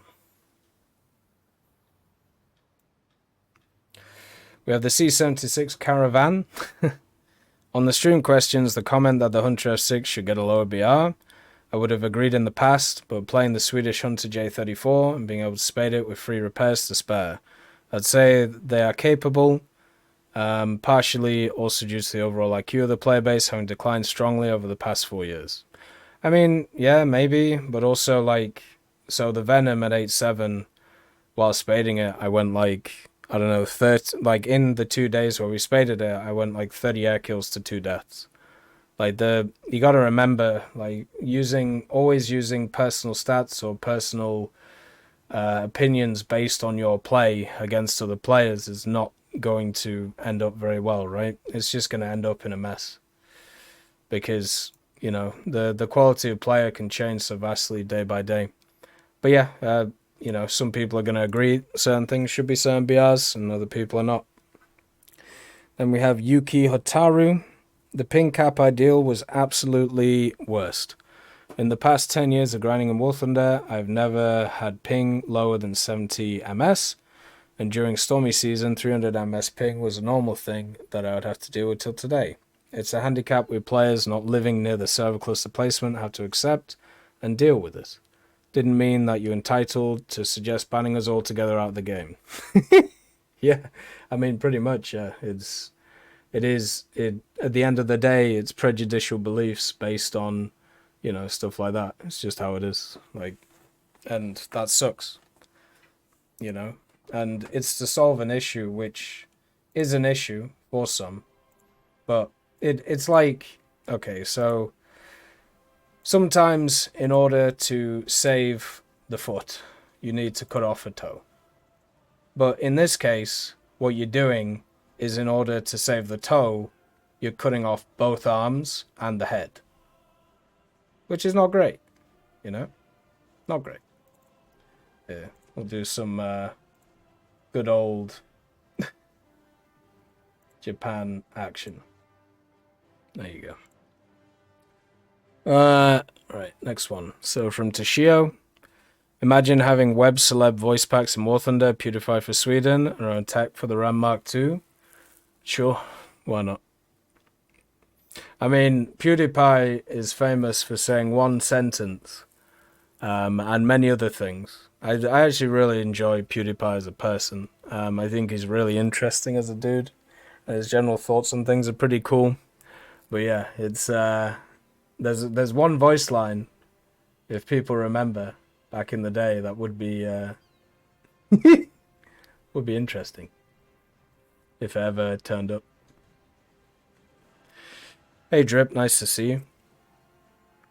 So we have GVQ2II. I hope they add the anti-ship missile for the F-104G, because it's the only other thing that carries it. Sure. Sure, if it did. Why not? Go crazy. I've the anti-ship missile right now is pretty useless, but, you know, there are maps where it can be useful. And with more vehicles like that added, hopefully that means that those types of things get more spread. We have Jerry. Would canister rounds for tanks be useful in War Thunder? Up to a point. There's a lot of light-skinned targets right now. You can ask the T-28E, though, and the T-28, they have shrapnel rounds as default rounds for some reason.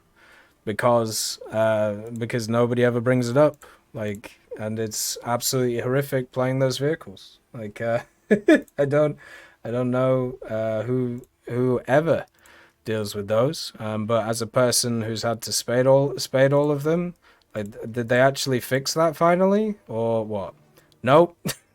The 170-28. This is your main round that you start with. You have to get to rank 2 to actually get the round, which pens double the amount and does post-pen damage, and has double the amount of explosive mass. Why? Who knows? You know what's even funnier?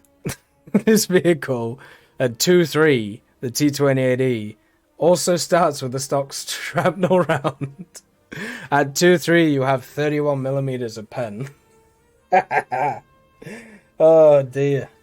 So yeah, are they useful? Well, as a veteran of spading these things, I mean, there's uses for them.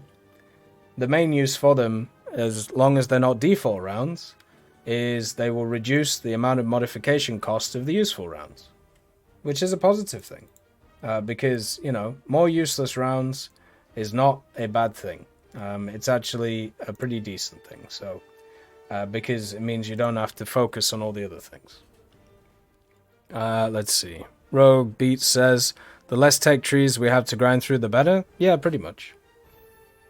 Like, as an individual player, what you should want the most is every vehicle being in a single tech tree, right?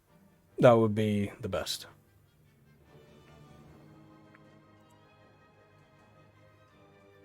Right, let's see. So we have Unlocking Snow. For the Australian Canadian tech tree, you could combine it with India and Pakistan to create a full tree strong at all BRs. It can also be made under the guise of being Commonwealth. My concern with them going into the UK tree is community flack when they try to add top tier stuff for Australia or Canada. Already, as it was everyone cracked it when they were going to add the Indian T90 to the UK. So I can't imagine a Canadian Leopard or Australian Abrams not causing the same outrage. That being said, the UK could use with some more subtrees to help top tier since the Charlie 2s are mid. You've added 2 ideas there, and you've said that they need subtrees, but they can't do them because of outrage, but they should do them anyway. How about don't listen to the whiners? Because they'll shut up after a week. Like they always do.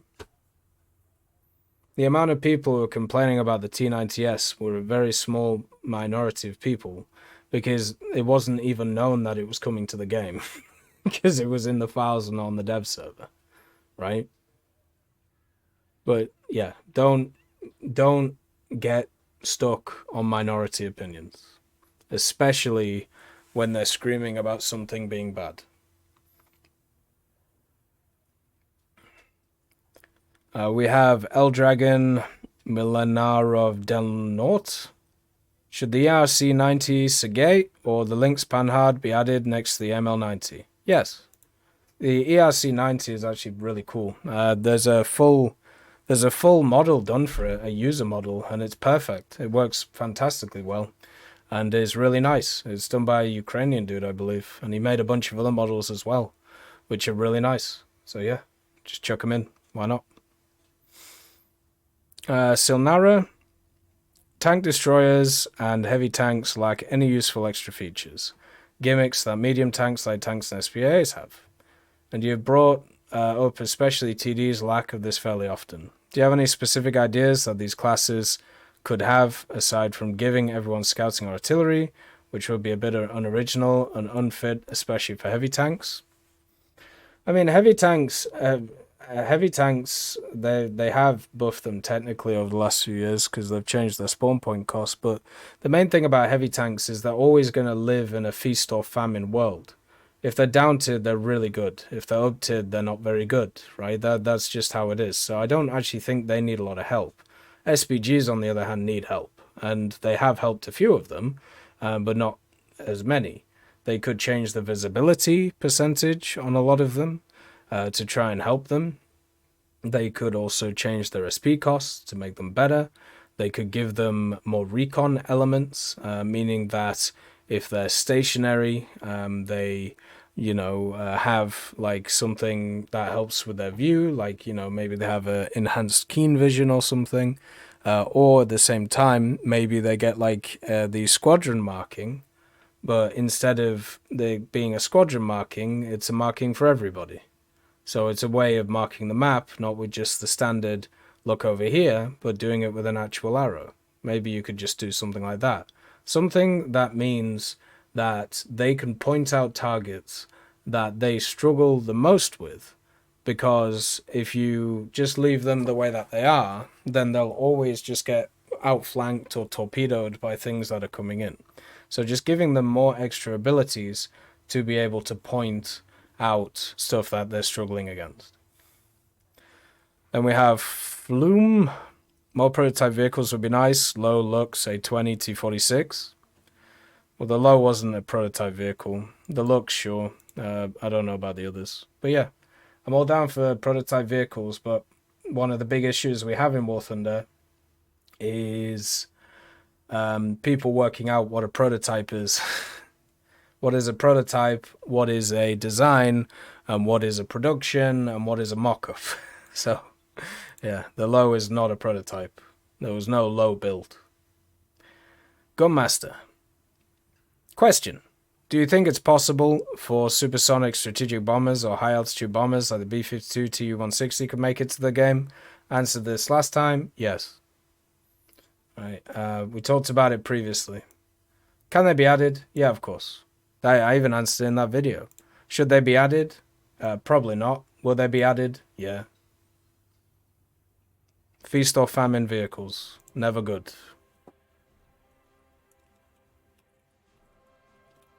A bit of a rough time. So then we have 109, 575, 58. Why not make every country tech tree possible at one go? Let's use Poland as an example. Why? Poland uses a lot of equipment from other countries, and they are already in different tech trees. An example is Leo 2s and F-16, both in different tech tree. What? Wait, what? Okay, well, let's use a better example. Like what Polish F-16 is in the game? But yeah, just use the Garland, you know, or the Trisniak. Much easier. And let's see. But if you unlock them in their original tech tree, you can use them together as Poland. Through this, you can play as almost every country. You don't need to add more tech trees. Vehicles from minor countries can be added to already existing tech trees. What do you think about it? Overcomplicated. Once again, why would you limit yourself in that way? Wouldn't it be better just to have them all in the same place so you could use them together? Instead of this idea of basically a custom lineup across the nations. Also, how would research work for that? Would you do it on the individual vehicles? Would you have a separate tech tree for it? It just seems like a mess. Or you could just put them all in one place, which would be, you know, a lot easier at the end of the day. Andy Grams, nice to see you.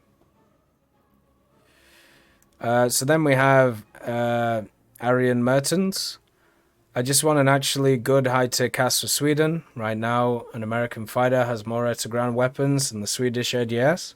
Yeah, that's true. It's unfortunate, isn't it? But we'll see what the future brings. Too much tank? Tech.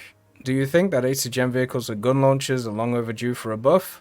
The ACRA and the Sheridan. The poor ACRA. The ACRA is super rough, and they also just nerfed them to hell as well. The Sheridan's fine.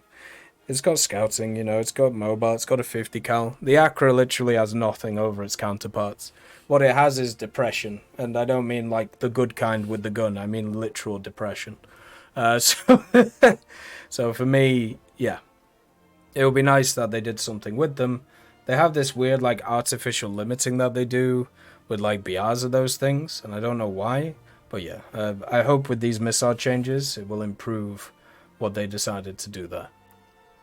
Then we have Gradiniz.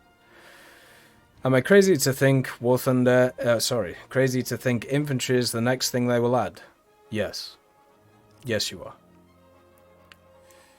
Infantry makes no sense in War Thunder. So this is from Rickard Bekim. The A20 looks like the light tank version of the T-34. I thought it was the one which was like the one which was like a pyramid. It looks like the T-50. Hi! I'm new and played for about 3.5 weeks now and gotten 214 hours in. So I can't comment too much, but so far I would say that in air battles, while standing on the ground 1,000,000 kilometers away. In lower tiers, I'm grinding the bottom in every nation first. It takes forever to get in, and bombers often already dead by the time you get close enough to being able to defend. Same with enemy bombers already bombed targets. I don't know how it works out with jets, but so far I've been playing highest 5 OBR, and every single map should have an air spawn to begin with. So you only land if you fix or reload is needed. Also a shit ton of ghosting, bullets, and planes suddenly spawning, visually 400 meters in front or behind you out of nowhere. And didn't show at all before basically one-shot you. No matter how much I check and maxed out crew, not skill issue-wise, I recognize when I just tunneled and missed. Also, my best friend has been playing for 10 years and says the same thing, and it has become a very bad recently. Love the game and regret I didn't test it earlier than now, just because I was focused on playing COD games since forever. That's fair enough. I mean, that it makes sense why, you know, you have like the whole, you want action straight away. If you want the thing you're asking for, just play arcade. I know your mate will tell you to play realistic, but just play arcade. That's active, quick action with no, you know, no like taking off, no nothing like that. Realistic is a place which is more designed for setup of vehicles, right? So it's more about positioning and where you actually start the combat.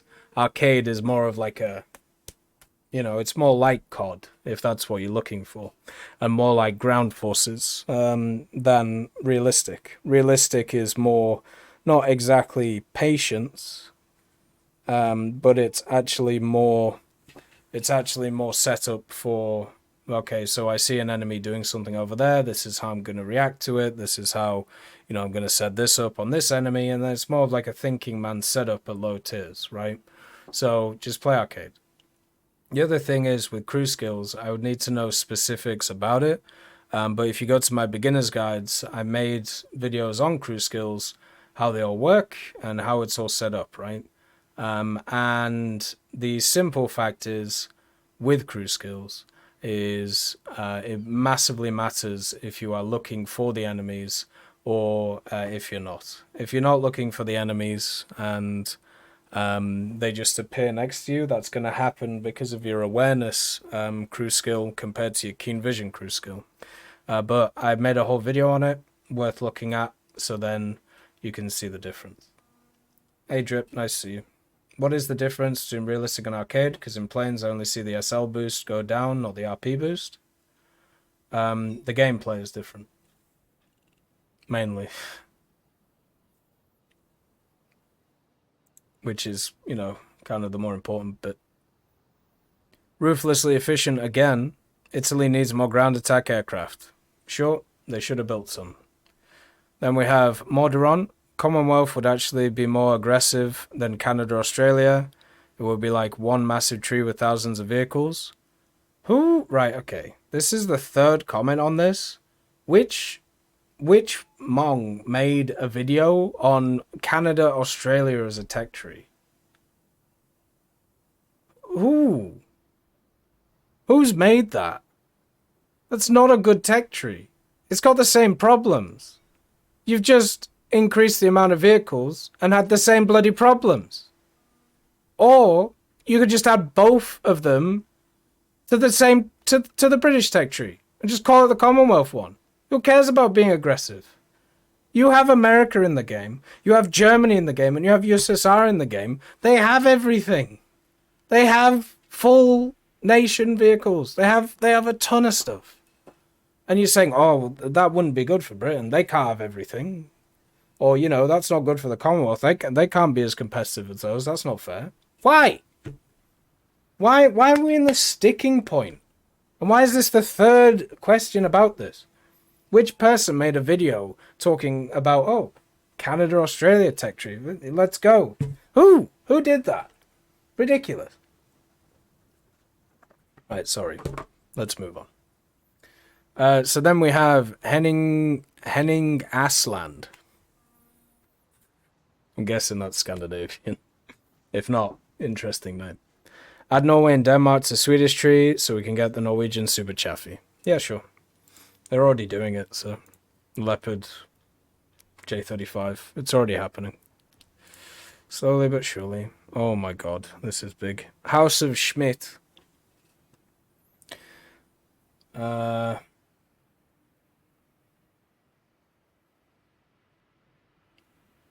How would you feel about splitting tiers 6 and 8 of RRB into two separate game modes, Team Deathmatch and Enduring Confrontation, where Team Deathmatch includes smaller teams, 8v8, no respawns, no base bombs, no ticket bleed, non-EC maps, and Enduring Confrontation including simulator mechanics? No.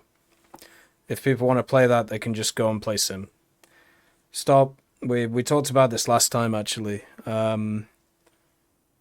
Stop trying to force the game to be how you want it when it's going to nuke it for everybody else. So just stop it, please. Pretty much as simple as that. That game mode already exists. You can go play it. The map rotation filter is there, so people can pick what types of maps they want at different BRs. They should base opinions on that. Then we have Not Sean. Why not timestamp your videos? Would help going through your videos so much easier. I do timestamp a lot of my videos. The changelog videos, the devlog videos, you know, anything that has multiple topics. There's no way I'm timestamping this video unless somebody wants to do it for me, because these videos are way too long and I don't have time to just sit there and timestamp every single answer. Like, you know, I'm a one-man band when it comes to this content creation. That means YouTube, Twitch, Discord, everything like that, right? Anything that's made on like the tech channels is me doing it. There's a few people that help out, obviously, with the moderation stuff. There's a few people I play with as well, like in different areas, but everything like content-wise is done by me. So I can't dedicate hours and hours of my life to doing something like that, because first of all, there's not enough money involved in it for me to do it, and second of all, it's just not, you know, it's just not one of those things that's feasible. Then we have airsoft popcorn. The only negative thing in my opinion about tech is that I feel that sometimes he's a bit harsh on people. This is mainly in reference to times he goes off on comments that are smaller criticisms or just slightly incorrect. Even when Tech's in the right and the things he says, I just believe if he said those things in a more constructive and less insulting manner, he could have a greater positive impact on the community as a whole. However, recently I do believe he's improved in this aspect, and I no longer see him just calling people idiots. Instead, he tries to explain why they're wrong, but it's still a more harsh manner than I believe the situation actually warrants. I mean, okay, like, there is no way that I can explain to an individual the amount of times I see the same ideas or the same thoughts propagated over many years.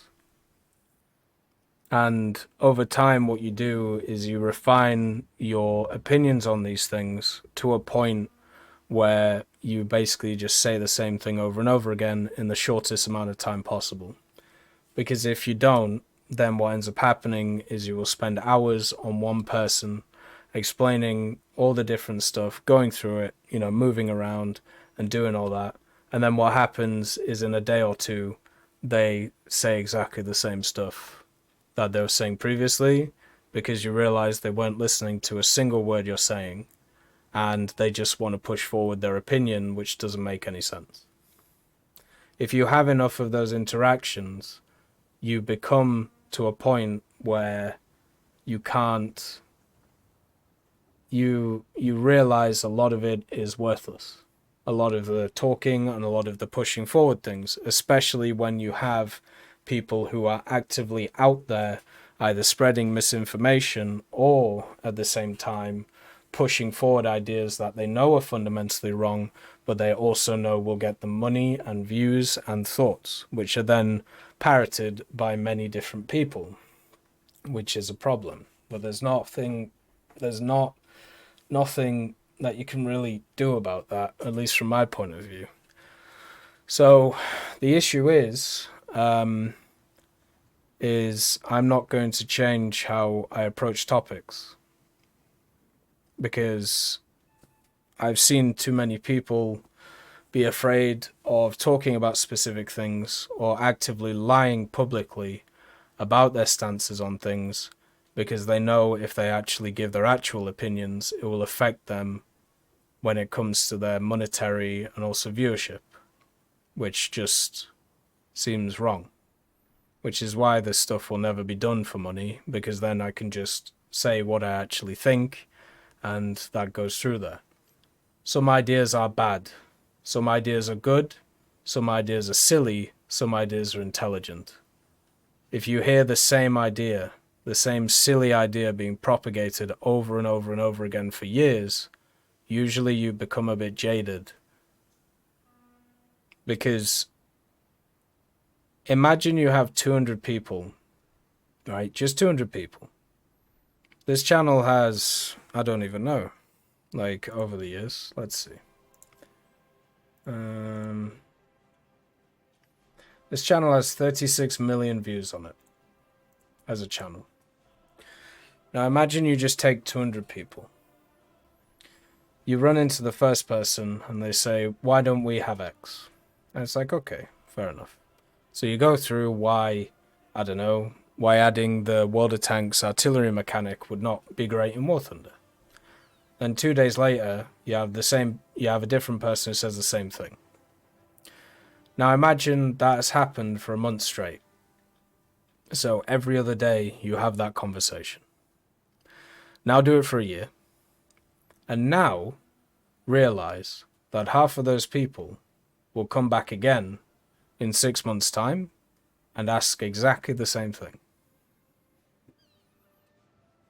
How does an individual respond to that?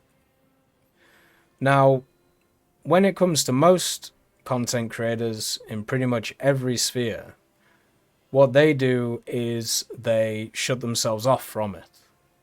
So what they do is in back channels and in private, they just say how idiotic these people are or how stupid it is that they have to deal with this and why can't everybody be like me, blah, blah, blah. I've seen it actually multiple times over the years and it's really sad. I take a different approach. I don't like just going after people privately or just saying how hard life is making videos, because it just isn't. For me, the way that I see all these things is I think discussion and positivity in general is the way to deal with this stuff, which is why I make stuff like this, and why many times over the years, when people have had adverse reactions to what I've said, I usually combat it and, talk about these and continue the conversation, because I think it's important to do. No matter how many people decide to leave, no matter how many people decide that I'm a boogeyman, or no matter how many people just decide that I'm just an idiot. This has led to many things. People going after certain family members of mine, people going after my job, which was really fun at the time, that happened a few years ago, and people just being assholes. But at the end of the day, it's all worth it, because it means that people get to have conversations, and they get to be heard, which is good. But the problem with this idea is it does mean that every so often we do have to turn around and just go, some things are bad, and they just don't work.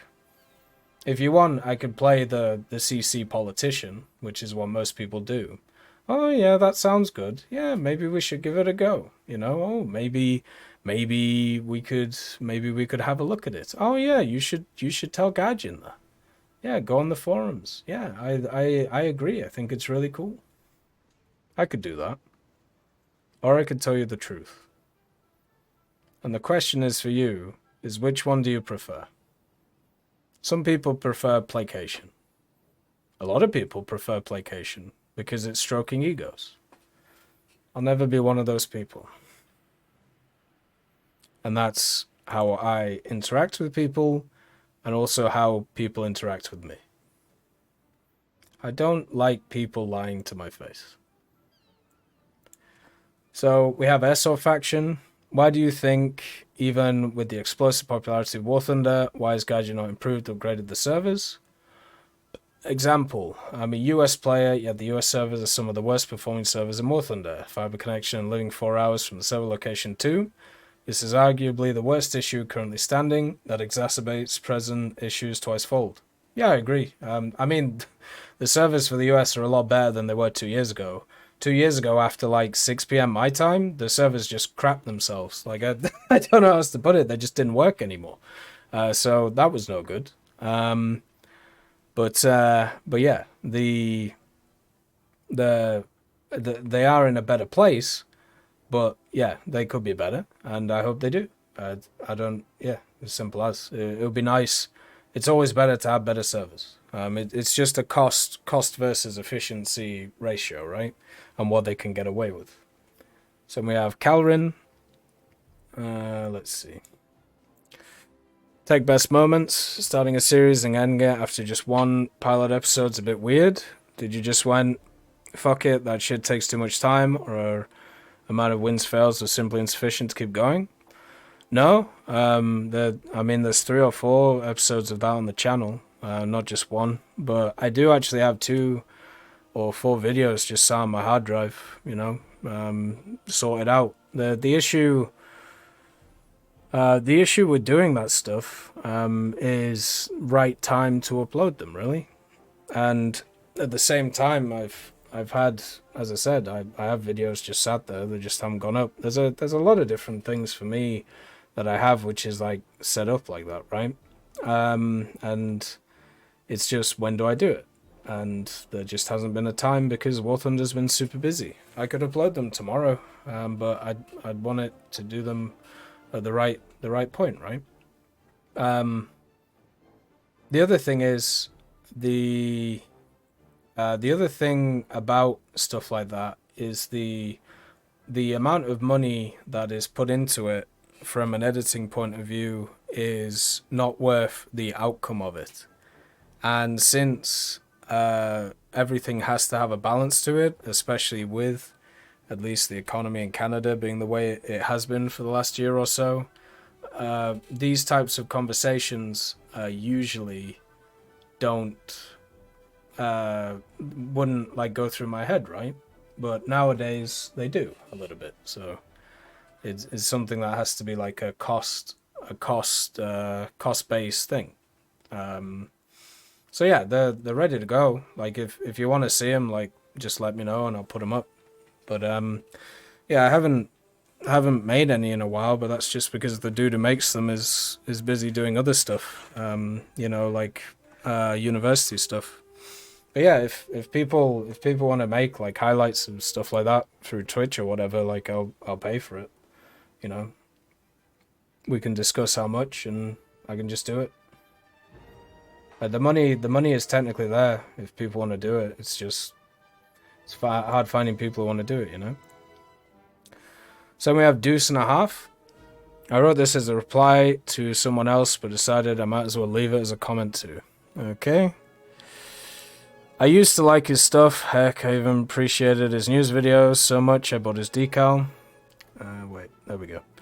In fact, I'll freely admit I still watch the news videos, as they're really useful and no other YouTuber does them. By that I mean stuff like the recent anime pillows. Apart from TEC, you have to go to the ad that promoted them. No one else posted about them on YouTube until they were removed. So he isn't all bad. Oh, that's nice. So take into account everything I've written is from someone who used to enjoy his content and still does watch it. Okay. But the more I watched, the more I was disillusioned. He turned out to be cynical and quick on the blame game. He also doesn't seem to realize, or he does it knowingly and on purpose, how much he defends an increasingly toxic profit model, and a company that promotes addiction, gambling, and censored its player base. Not only this, but a company that lies directly at its player base, saying to leave feedback in the correct forums politely, and routinely ignored the feedback on said forums for over a decade. You can try and say, oh no, these things I said weren't actually my opinions. But to be honest, over the years, he's shown his true colors as a Gaijin chill. Retroactively tweaking his stance on things may trick the casual viewer, but you can tell from the harshness and sarcastic remarks in his older videos what his stance is. He will defend the company since he gets money from the sales of his decal in the game. Fair enough, but the same as a YouTuber needs to declare he's sponsored to advertise a product, so should someone who gets paid by a company declare his stance and opinions are biased. Okay, so this is a longer comment, but we'll start off with this bit. If my opinions in the past were more harsher than what they are now, it should be the opposite way around, because in the past I didn't get paid by the company. The partner thing, the partner link, which is basically just an affiliate link if you want to break it down, I only got it like a year ago, and I made videos for 7 or 8 years.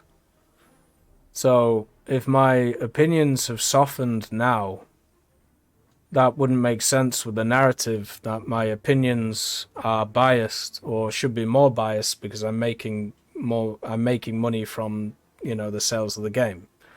My ideas should be the other way around, or, you know, the way that sets up should be the other way around. I've said the biggest issue I have with War Thunder is the stock to spaded experience. I've said this many times.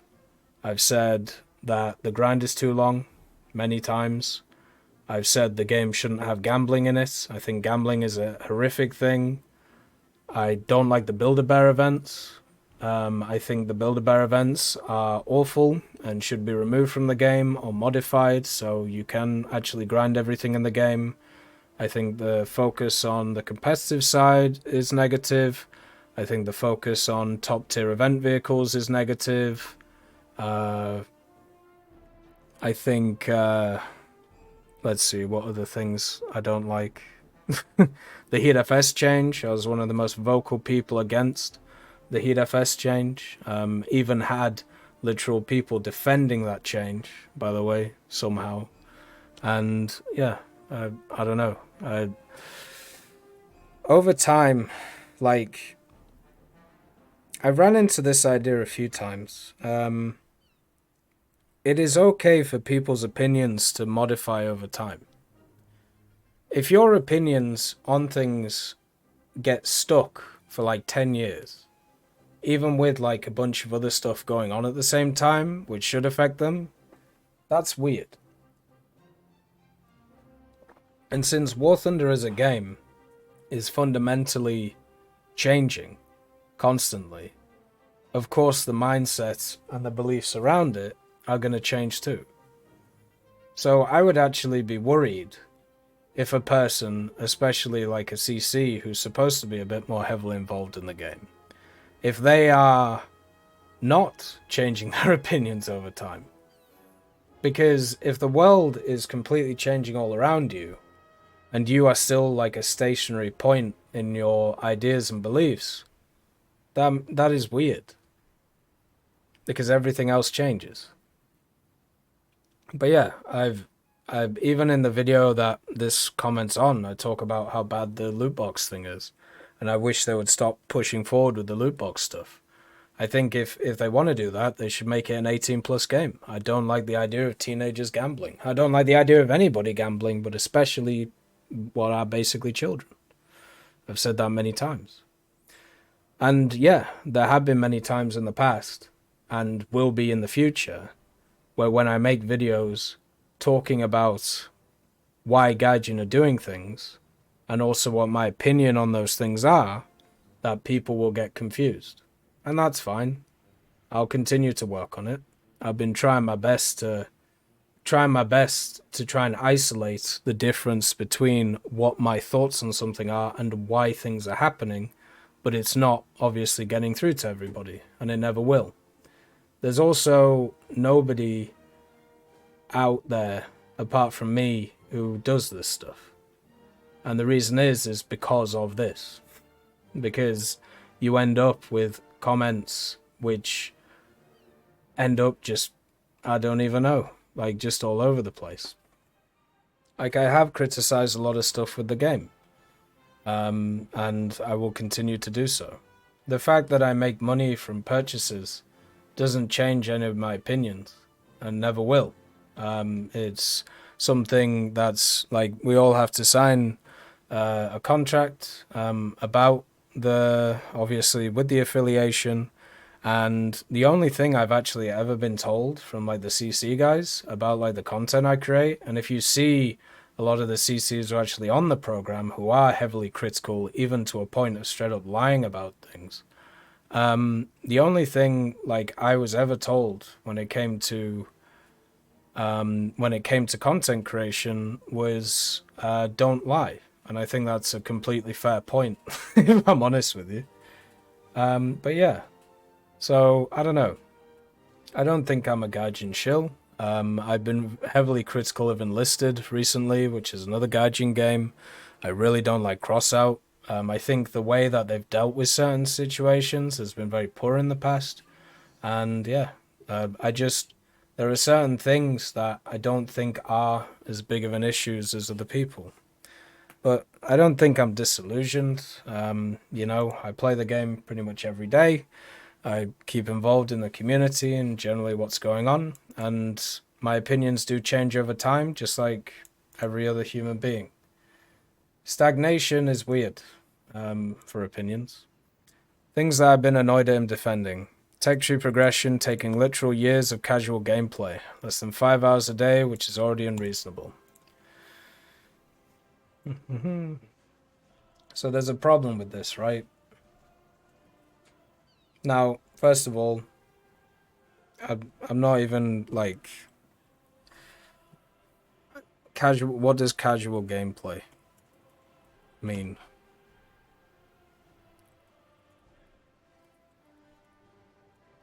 Like that is one of the issue. It's one of the issues that I have, right? So we talked about this guy like a few episodes ago of this. So here we go. We'll just do this. Trepcast. Now, this is not an average guy or any of that. This is a video from a month ago. This is how I grinded a full tech tree in 4 days, part 1. I grinded the whole American tech tree in 4 days. The hardest aviation tech tree to grind. He did it in 4 days. Let's say you say, what was it, 5 hours a day? 5 hours, where was it? Literal years, okay, casual game, 5 hours a day, okay? So, 4 days, let's say he doesn't sleep. So 4 times 24 is 96. Divided by 5 hours a day. That's 20 days. Not years. And let's say somebody is, I don't know, 4 times as worse than him, okay? That's 77 days, so 2 months. For the hardest aviation tech tree in the game. With the most vehicles. Alright?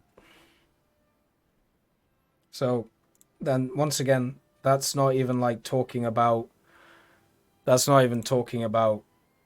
Is that good? Is that bad? But it just does not take literal years. Right? It just doesn't, sorry. It's like the guy who said, you know, it took him 4 years to grind the M1 Abrams, and the M1 Abrams hadn't even been out for 4 years. Like, the events grind for spending almost every waking hour in the game to get a free vehicle. As I said, like, for the summer events and the winter events, I have been critical of the new setup. I've been critical of the 20k. I even said it today in a video again, that I think they should have a modifier where if you get 120k, it reduces the next one you need to get to like 15k. I think it's too much of a grind. I've said that since they've gone to the new system. And I've at every single Build-A-Bear event, I've literally criticized it in exactly the same way, which is even if you do put in the time, you can't get all the vehicles. Like, you know, that's both of the main events that we have when it comes to the game, that I'm criticizing the level of grind that you want. And it's the same criticism I've said for 2 years. Because that's how these systems have been in. Putting down people with smaller unresolved problems or bugs with the game. I don't put them down. I just talk about the hierarchy of priority or priority of needs.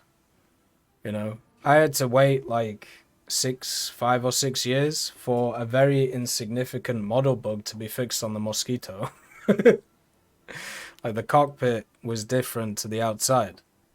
I didn't complain about it. I wasn't annoyed by it or anything. It was just one of those weird things. But I don't put anybody down. You just got to understand when I say something like, if you like compare that to game breaking issues and compare that to other things going on, it's not a huge issue. You know, it's just a hierarchy, like it's just a priority list. And any company or any person, if, you know, they're worth any salt, does that. Gaijin banning that one dude who advised a player not to buy or sell loot boxes. Okay. I don't think I defended him, but, or defended the company. I don't remember doing that. I don't even remember talking about it, actually. I remember it was a thread on Reddit. But like my opinions on that is like, I don't know, welcome welcome to like any company ever. If you go into a store, like let's say you go into, I don't know, Sainsbury's, Safeway, Walmart, or anywhere, like a clothing store, whatever, and you just go around and you just go up to people and go, hey, don't buy that. Why? Just don't buy it. Or, you know, this company's bad, don't buy it. You know what happens? You get thrown out. Like, it's because you're affecting their product. And also, imagine if that would be let to stand. You know? And it's against the TOS. I don't even think he got banned. I think he got what everybody gets, which is just like banned from posting in the chat. His account didn't get banned. Your account would never get banned for that. And yeah, it's just against TOS. And if you put that idea in any other situation in life, right, then you would understand why Gaijin do something like that. Gaijin sending people into premium debt for clicking on a link they advertised? I mean... oh, sorry.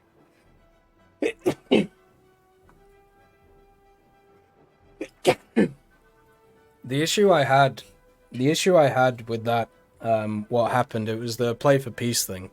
I had two issues with that. The first one is it specifically said on the advertisement that it was for players who are new to the game.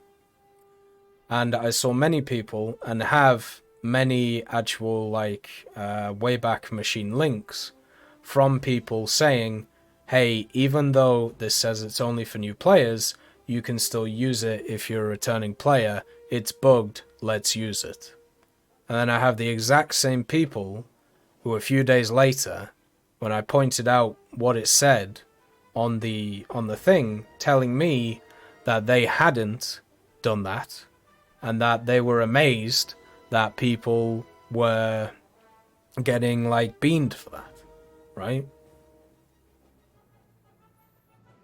But the other thing as well is they fixed that within like a day or two. They removed all of like the debt stuff and everything. So it was a storm in a teacup at the end of the day. But yeah, it wasn't the fact that they advertised it. The thing that really screwed that area up is, first of all, the fact that nobody reads disclaimers on anything anymore. Nobody reads TOSs or EULAs.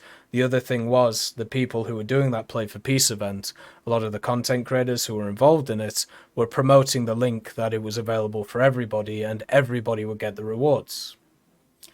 But you're not allowed to say that because Gaijin bad. I also said during that whole thing that Gaijin screwed up because they did. But at the same time, just because, like, I don't know, if you leave the door open on your house and it gets robbed, then yes, you're an idiot and you shouldn't leave your door open, but it's also still against the law to rob the person's house. Does that make sense? Which is what happened here. So yeah, the fault was on everybody's side. And whenever I say that, and whenever I say stuff like that, what ends up happening is you get a bunch of people who say, why are you blaming us for this? And it's like, because you tried to abuse the system and you got caught. Don't abuse the system, you know? And let's see. People being constantly low on SL. His reason behind this one is you should grind multiple nations to rank 3, and that way you would never be poor in SL. Sure. For example, I've seen a sponsor that advertised shiny cool action pack gameplay and modern MBTs, and I want the Abrams. Let's add to that years long grind by not only suffering through one tree, but grinding out, say, 3 others too. We just looked at a video earlier, took a guy 4 days. I don't think people should be low on SL. That's why I make videos, you know, about how to earn SL.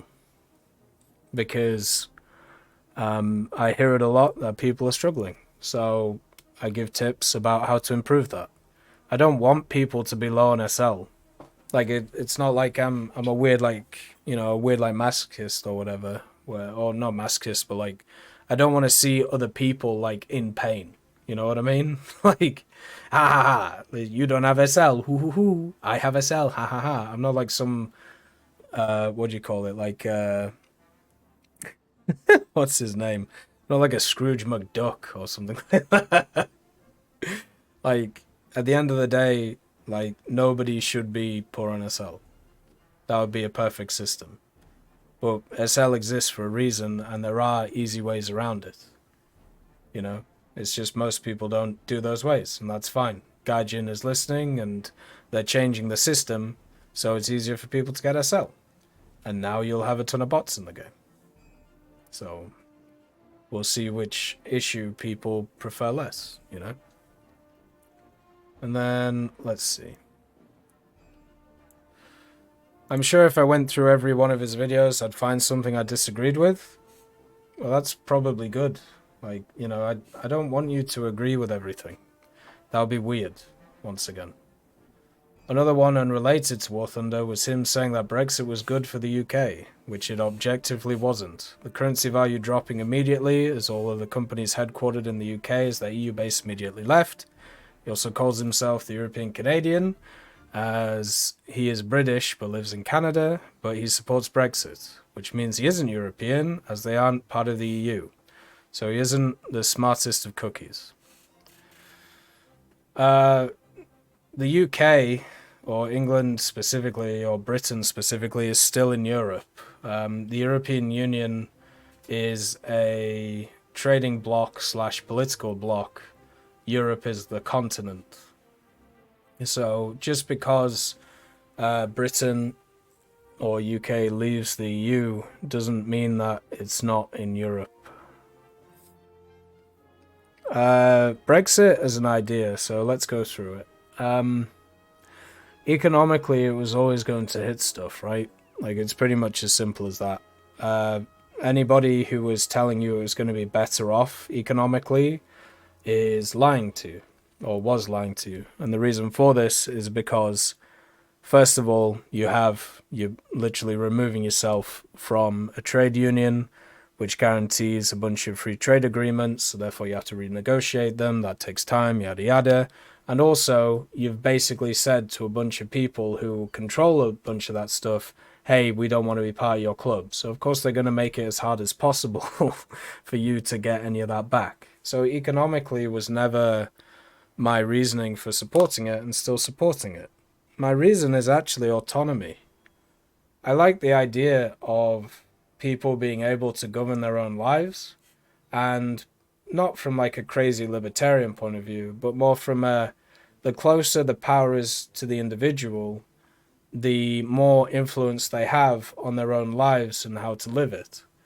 So the larger the governing body, or the larger the council, which is above everything else, the less an individual has in terms of power to be able to control it. So if you have people who are from, I don't know, let's say Germany or France or anywhere in the EU, right, even Romania, and they are making decisions for the whole of the EU, I find it very hard to believe that that they can take into account all of the different areas, especially if they haven't experienced them and are only looking at statistics on a sheet, because that's not what human beings are at the end of the day when it comes to how they live their full lives. So that's the reason, right? The same reason why I'm for like Scottish independence, Irish independence. I want people to be able to govern themselves as a set of people, you know, economic wise, you know, like just there's a lot of other factors that go into the economic side of things, so I'm not going to get into it right now. But yeah, like just have a look at the economy and how it's working right now, and you know, and it's obviously not great in Britain, but it's not great in everywhere else. And as I said, that wasn't one of the reasons why I'm for Brexit, because it was obviously not going to be good economically. Stuff like that never is. So yeah, that's pretty much why. Anyway, it's useful to watch his stuff, but to take everything he says in the game, which is an objective fact, with a pinch of salt. You should do anyway, to be honest with you. Any of my opinions that I say should be criticized if you have a different opinion, or even if you have the same one. Opinions improve through discussion, through debate, and through ideas. So not just me, but everybody. Everything that is said from this point of view should be done through questioning. You know, simple as. All right, next one. So we have the Panda Bears. Submarines will be awesome in Naval EC, so long as I'm not having to surface every 30 seconds like in War Thunder Mobile. Sure. Tom Davis. At this point in the video, can you insert a meme with a loud sound effect? Sure. Let's do that. Hopefully there's not a...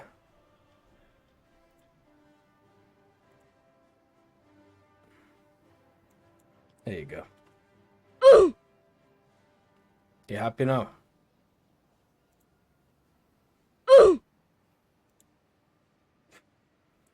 It's oofing time.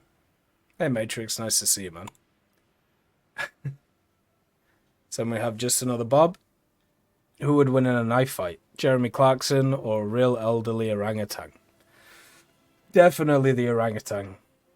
Primates are insanely strong, no matter how old they are. Jeremy Clarkson also needs to like put down the alcohol. Like he has such an interesting type of body because he has like thin legs, thin top, and then he just has a sphere with its own gravitational pull around his stomach because he likes wine way too much.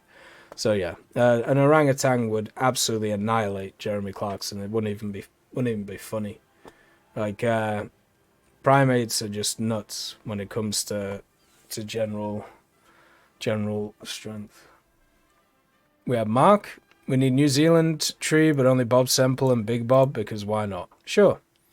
Then nobody would play it. We have Charlie. Finally something to stroke to. Someone needs to go to confession. Forgive me, Father, for I have sinned. I've only whacked off 3 times in this nearly 3-hour video. We have Black Masakari. How can you keep flying downwards in a helicopter when you're in that special aim mode? My helicopter always evens out, making it impossible to trap my missiles when I'm too far above the target. It's probably, usually something like that is like a auto thing. So there might be like an option for it somewhere, for like maybe helicopter settings. It might be something like this, or usually it's some kind of control somewhere where you just turn off like the auto stuff, or maybe relative control. I'm not sure actually. Might be hover mode. It's gonna be something like that. It'll be like it'll be these ones right here. There you go. The 2 minutes of hate. Maybe, who knows. Where do I post a question for your next tech talk? From Michael. Right where you posted it, but just on this video. We need a Greek tech tree. Ooh.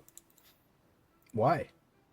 The Greeks do use a lot of other people's stuff, but I would say no. Just add this stuff to other things. Don't have to go crazy or anything. There we go. We have Dingus Supernova. Give us Benelux and Hungary. Sure, as subtrees. Toshio says, I watched those magnet videos. I hear they're polarizing. Jesus. Hope you're doing alright, Toshio. We have Foxia Tempesta. I want 5 Cheetos in a bag for real. Why not 6? Black Masakari. Subs are right now destroying water warships. It'll happen to War Thunder Naval 2. Enforced error. Sad. Add them all. Go crazy. Peanut, Brazilians or Latin tech tree? What's your opinion? Sub-tech trees for everybody. Easy peasy. No need to add individual tech trees. A Latin America tech tree would not work. So just add them as sub-tech trees to all the other stuff. Mike Stryken. What about the old drama between Scottish Koala and Seekerhead? Old? It was 6 months ago, wasn't it? It seemed like I made sure to not watch anything from it. So I'm very much, the moment that somebody told me that I was somebody, like, there was part of it about me, I decided to ignore it because it was probably about some old stuff, or it was trying to drag me into something that I didn't want to be part of. So I didn't watch any of the videos and I didn't do anything. From how it was described, especially by people around me, it seemed like Koala was going through a pretty rough time during that period, and just kind of got annoyed at things, and just started lashing out, which is very standard for most people when they have tough times. And that's all good. It is how it is. The one thing you have to make sure to be careful on is as other creators or as other people, is to react to the lashing out. Because if you have a person who is in a tough place and they are going after people, the best thing to do is to simmer down the situation instead of pull out a gun and shoot them, right? Because then you set off a bunch of other things. What Seekerhead did, even though it is technically the morally correct thing to do, what it ended up doing was setting a fire, because that's what Koala was looking for. And he was looking for somebody to bounce off, which is what he's done in the past many times. So it's much better instead just to ignore and then move on, which is the way to always quell all of these things. And yeah, sometimes ideas need to be discussed and need to be fought for. Sometimes it's better just to leave people and relax, because they're in poor spaces in their life. Then we have Digest Gamer, I want Spain. I mean, sometimes I'm sat there and I just want to do a line of blow off a cracker's ass, and then after that just go nuts and drink a bunch of whiskey and start dancing around the promenade, tackle out, jumping up and down, and go for a beautiful swan dive. But not everything can be possible in one day. Sometimes patience is required. Hey Moose, only pause turn off auto repair? I must be poor then. Millionaires don't stay millionaires by just throwing away money. Gustav Marin Peterson, why no more flamethrower tanks? And do you know if some tanks, as the Japanese Tiger, is coming back? I'm sorry for asking. I have autism, ADHD, and I'm worried they're not going to come back. No, it's all good. Ask whatever you want. Doesn't matter what's going on. So the Japanese Tiger is technically in the Japanese Tiger is in the boxes, which is not great, but it is kind of how it is. And then at the same time, flamethrower tanks, I think they'll add more. It's just one of those things which will take time and push through. I don't think it's stuff that will happen like overnight. It's just stuff that will slowly but surely sort itself out. So yeah, I wouldn't. They just need to find flamethrower tanks that also have another gun attached, so they're not just a flamethrower. And there are other ones, but yeah, they'll get there. The Japanese Tiger used to be a pack, yeah, and now it's in the loot boxes, unfortunately. Then we have on W to Charlene. I want Poland. They have some nice soup. Jacobros, where's the F-15? America. Buzzdog, so many words spoken, say absolutely nothing. I could only make it 3 minutes into the nothingness. Fair enough. We exist in the void. I mean, I think I say a decent amount of random stuff. But it is how it is. Then we have Canadian Navy. Wait, subs are coming? Eventually they will, yeah. And then also the last one, Matthew Maduzia, first European daddy. There you go. So, that's the end of the comments. Jesus. Do you guys have any thoughts on the Twitch side of things, or do you have any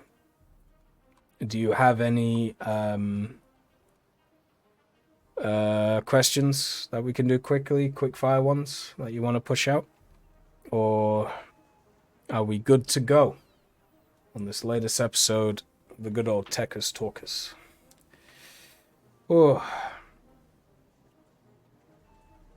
my God. All these people asking for more tech trees have no clue.